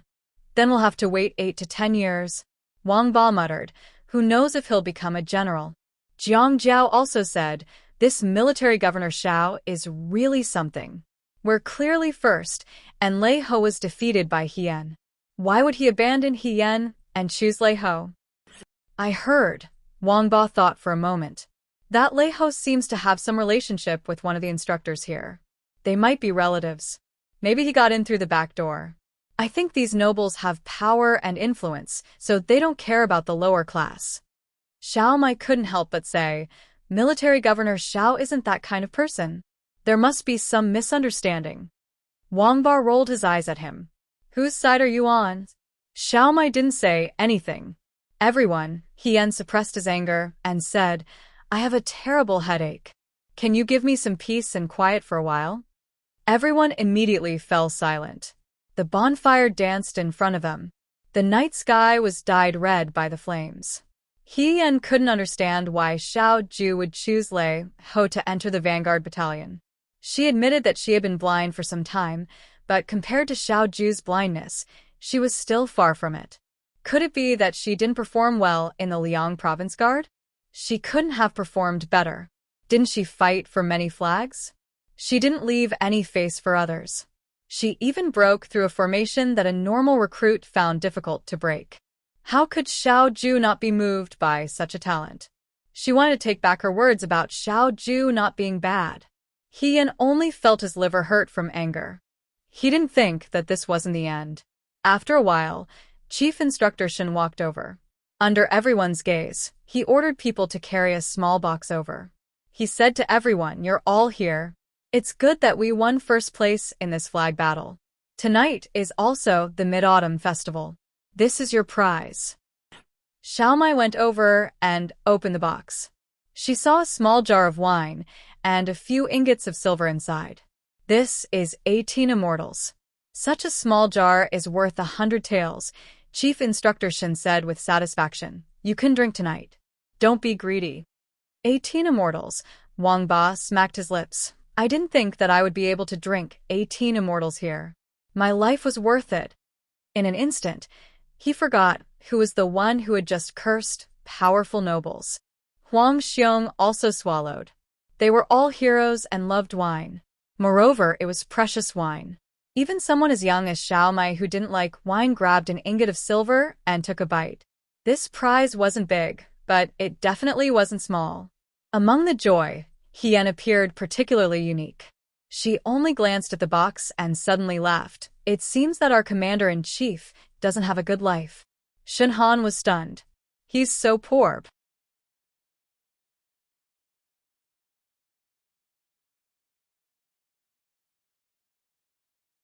The young man didn't even look at him. He took a branch and fiddled with the firewood in the fire. He lowered his head and muttered to himself. Everyone could hear the sarcasm in his words. Hong Shan covered her mouth and smiled apologetically to Shen Han. This brother is drunk. He's drunk, he's talking nonsense. Chief Instructor, please don't lower yourself to the same level as a child. Shun Han inexplicably left. After Shun Han left, Hien looked at the box on the ground and couldn't help but sneer. This little thing, are you trying to dismiss a beggar? Brother, this little thing is good enough.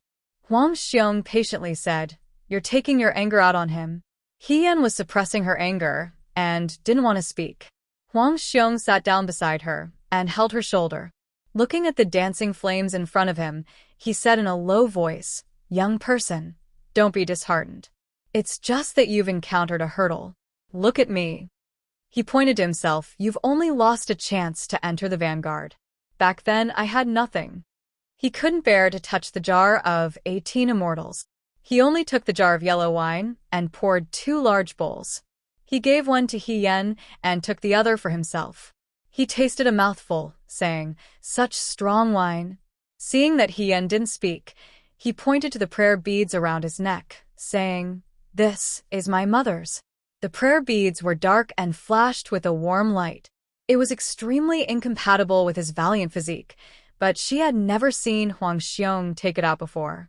He then pointed to the blade beside him. This blade has killed 19 people. These words were somewhat frightening. For a moment, even Wang Ba and the others looked at him. The light in Hien's eyes moved slightly, looking at her. Seeing that she finally reacted, Huang Xiong said in a low, muffled voice, back then, I was as old as you. Our family had a blade manual that was passed down from our ancestors. After someone found out, they came to buy it. My father refused to sell it. At that time, my companions and I went outside to cool off. After we came back, our entire family was silenced. All of our belongings were still in the house, but the blade manual was missing. Xiao Mai cried out in alarm. This is, for the blade manual, someone exterminated my entire Huang family. When Huang Xiong said this, his expression was very calm. She didn't know if it was because too much time had passed, or if it was because of something else. He said, I reported it to the government, but the local officials couldn't do anything about it.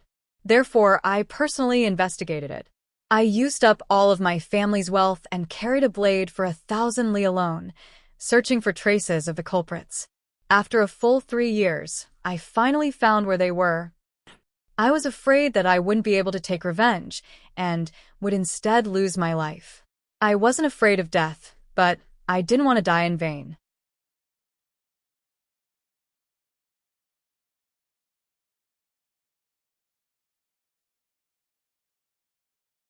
I was the only one left in the Huang family. If I died, no one would seek justice for them. Therefore, I pretended to be a coolie and entered that family's house. During the day, I observed the terrain and their daily habits. At night, I practiced my blade skills. A year and a half later, I found an opportunity and took revenge for my Huang family in one night. This story was thrilling, but he told it in a casual manner. The danger in it could be imagined. However, the bald man's eyes were only calm. He looked at Hien and said, 10 years is not too late for a gentleman to take revenge. If I risked my life to seek justice from them at that time, in the end, it would only be a life and death struggle. But now you see, the enemy is dead, and I'm still alive. I can even drink wine and eat meat with you here. Tell me, who won? He wanted to use his own matter to tell Hien not to act on impulse. Hien smiled and was about to speak when he saw Jiang Jiao reach out and pour himself a bowl of yellow wine. He raised his head and took a big gulp. He was not as good at drinking as Huang Xiong. His face was red from the spiciness of the wine. He reached out to wipe the wine stain on his lips and blurted out, that's right. Who doesn't feel sad at times? What are you doing? Look at me, the young master of the martial arts school. That sounds good. I also have a fiancé. Xiao Mai widened her eyes and was about to ask, but Shirtu nudged her and made her quiet down. Do you know how she died? Jiang Jiao's eyes were a little red. He said in a muffled voice, she died for love. She liked someone else and refused to marry me. She died for love with that scholar. Tell me, do you think I'm worse off than you? No wonder Jiang Jiao, with his good looks and skills, joined the army. After this incident, he was disheartened and left his hometown. What the eye doesn't see, the heart doesn't grieve over. Everyone looked at Wang Ba. Wang Ba was puzzled and then said angrily, "Why are you all looking at me? I don't have a story. Are you all crazy? Why are you talking about this nonsense? Are you all here to see who is worse off?" You're tuning in to the Romance Rendezvous YouTube channel. We're so grateful for your support, and don't forget to subscribe to join us on this incredible journey through captivating stories. Your generosity through donations truly makes a world of difference, as it's the primary source of revenue that allows me to expand and enhance this channel for you. Thank you from the bottom of my heart for being a part of this adventure.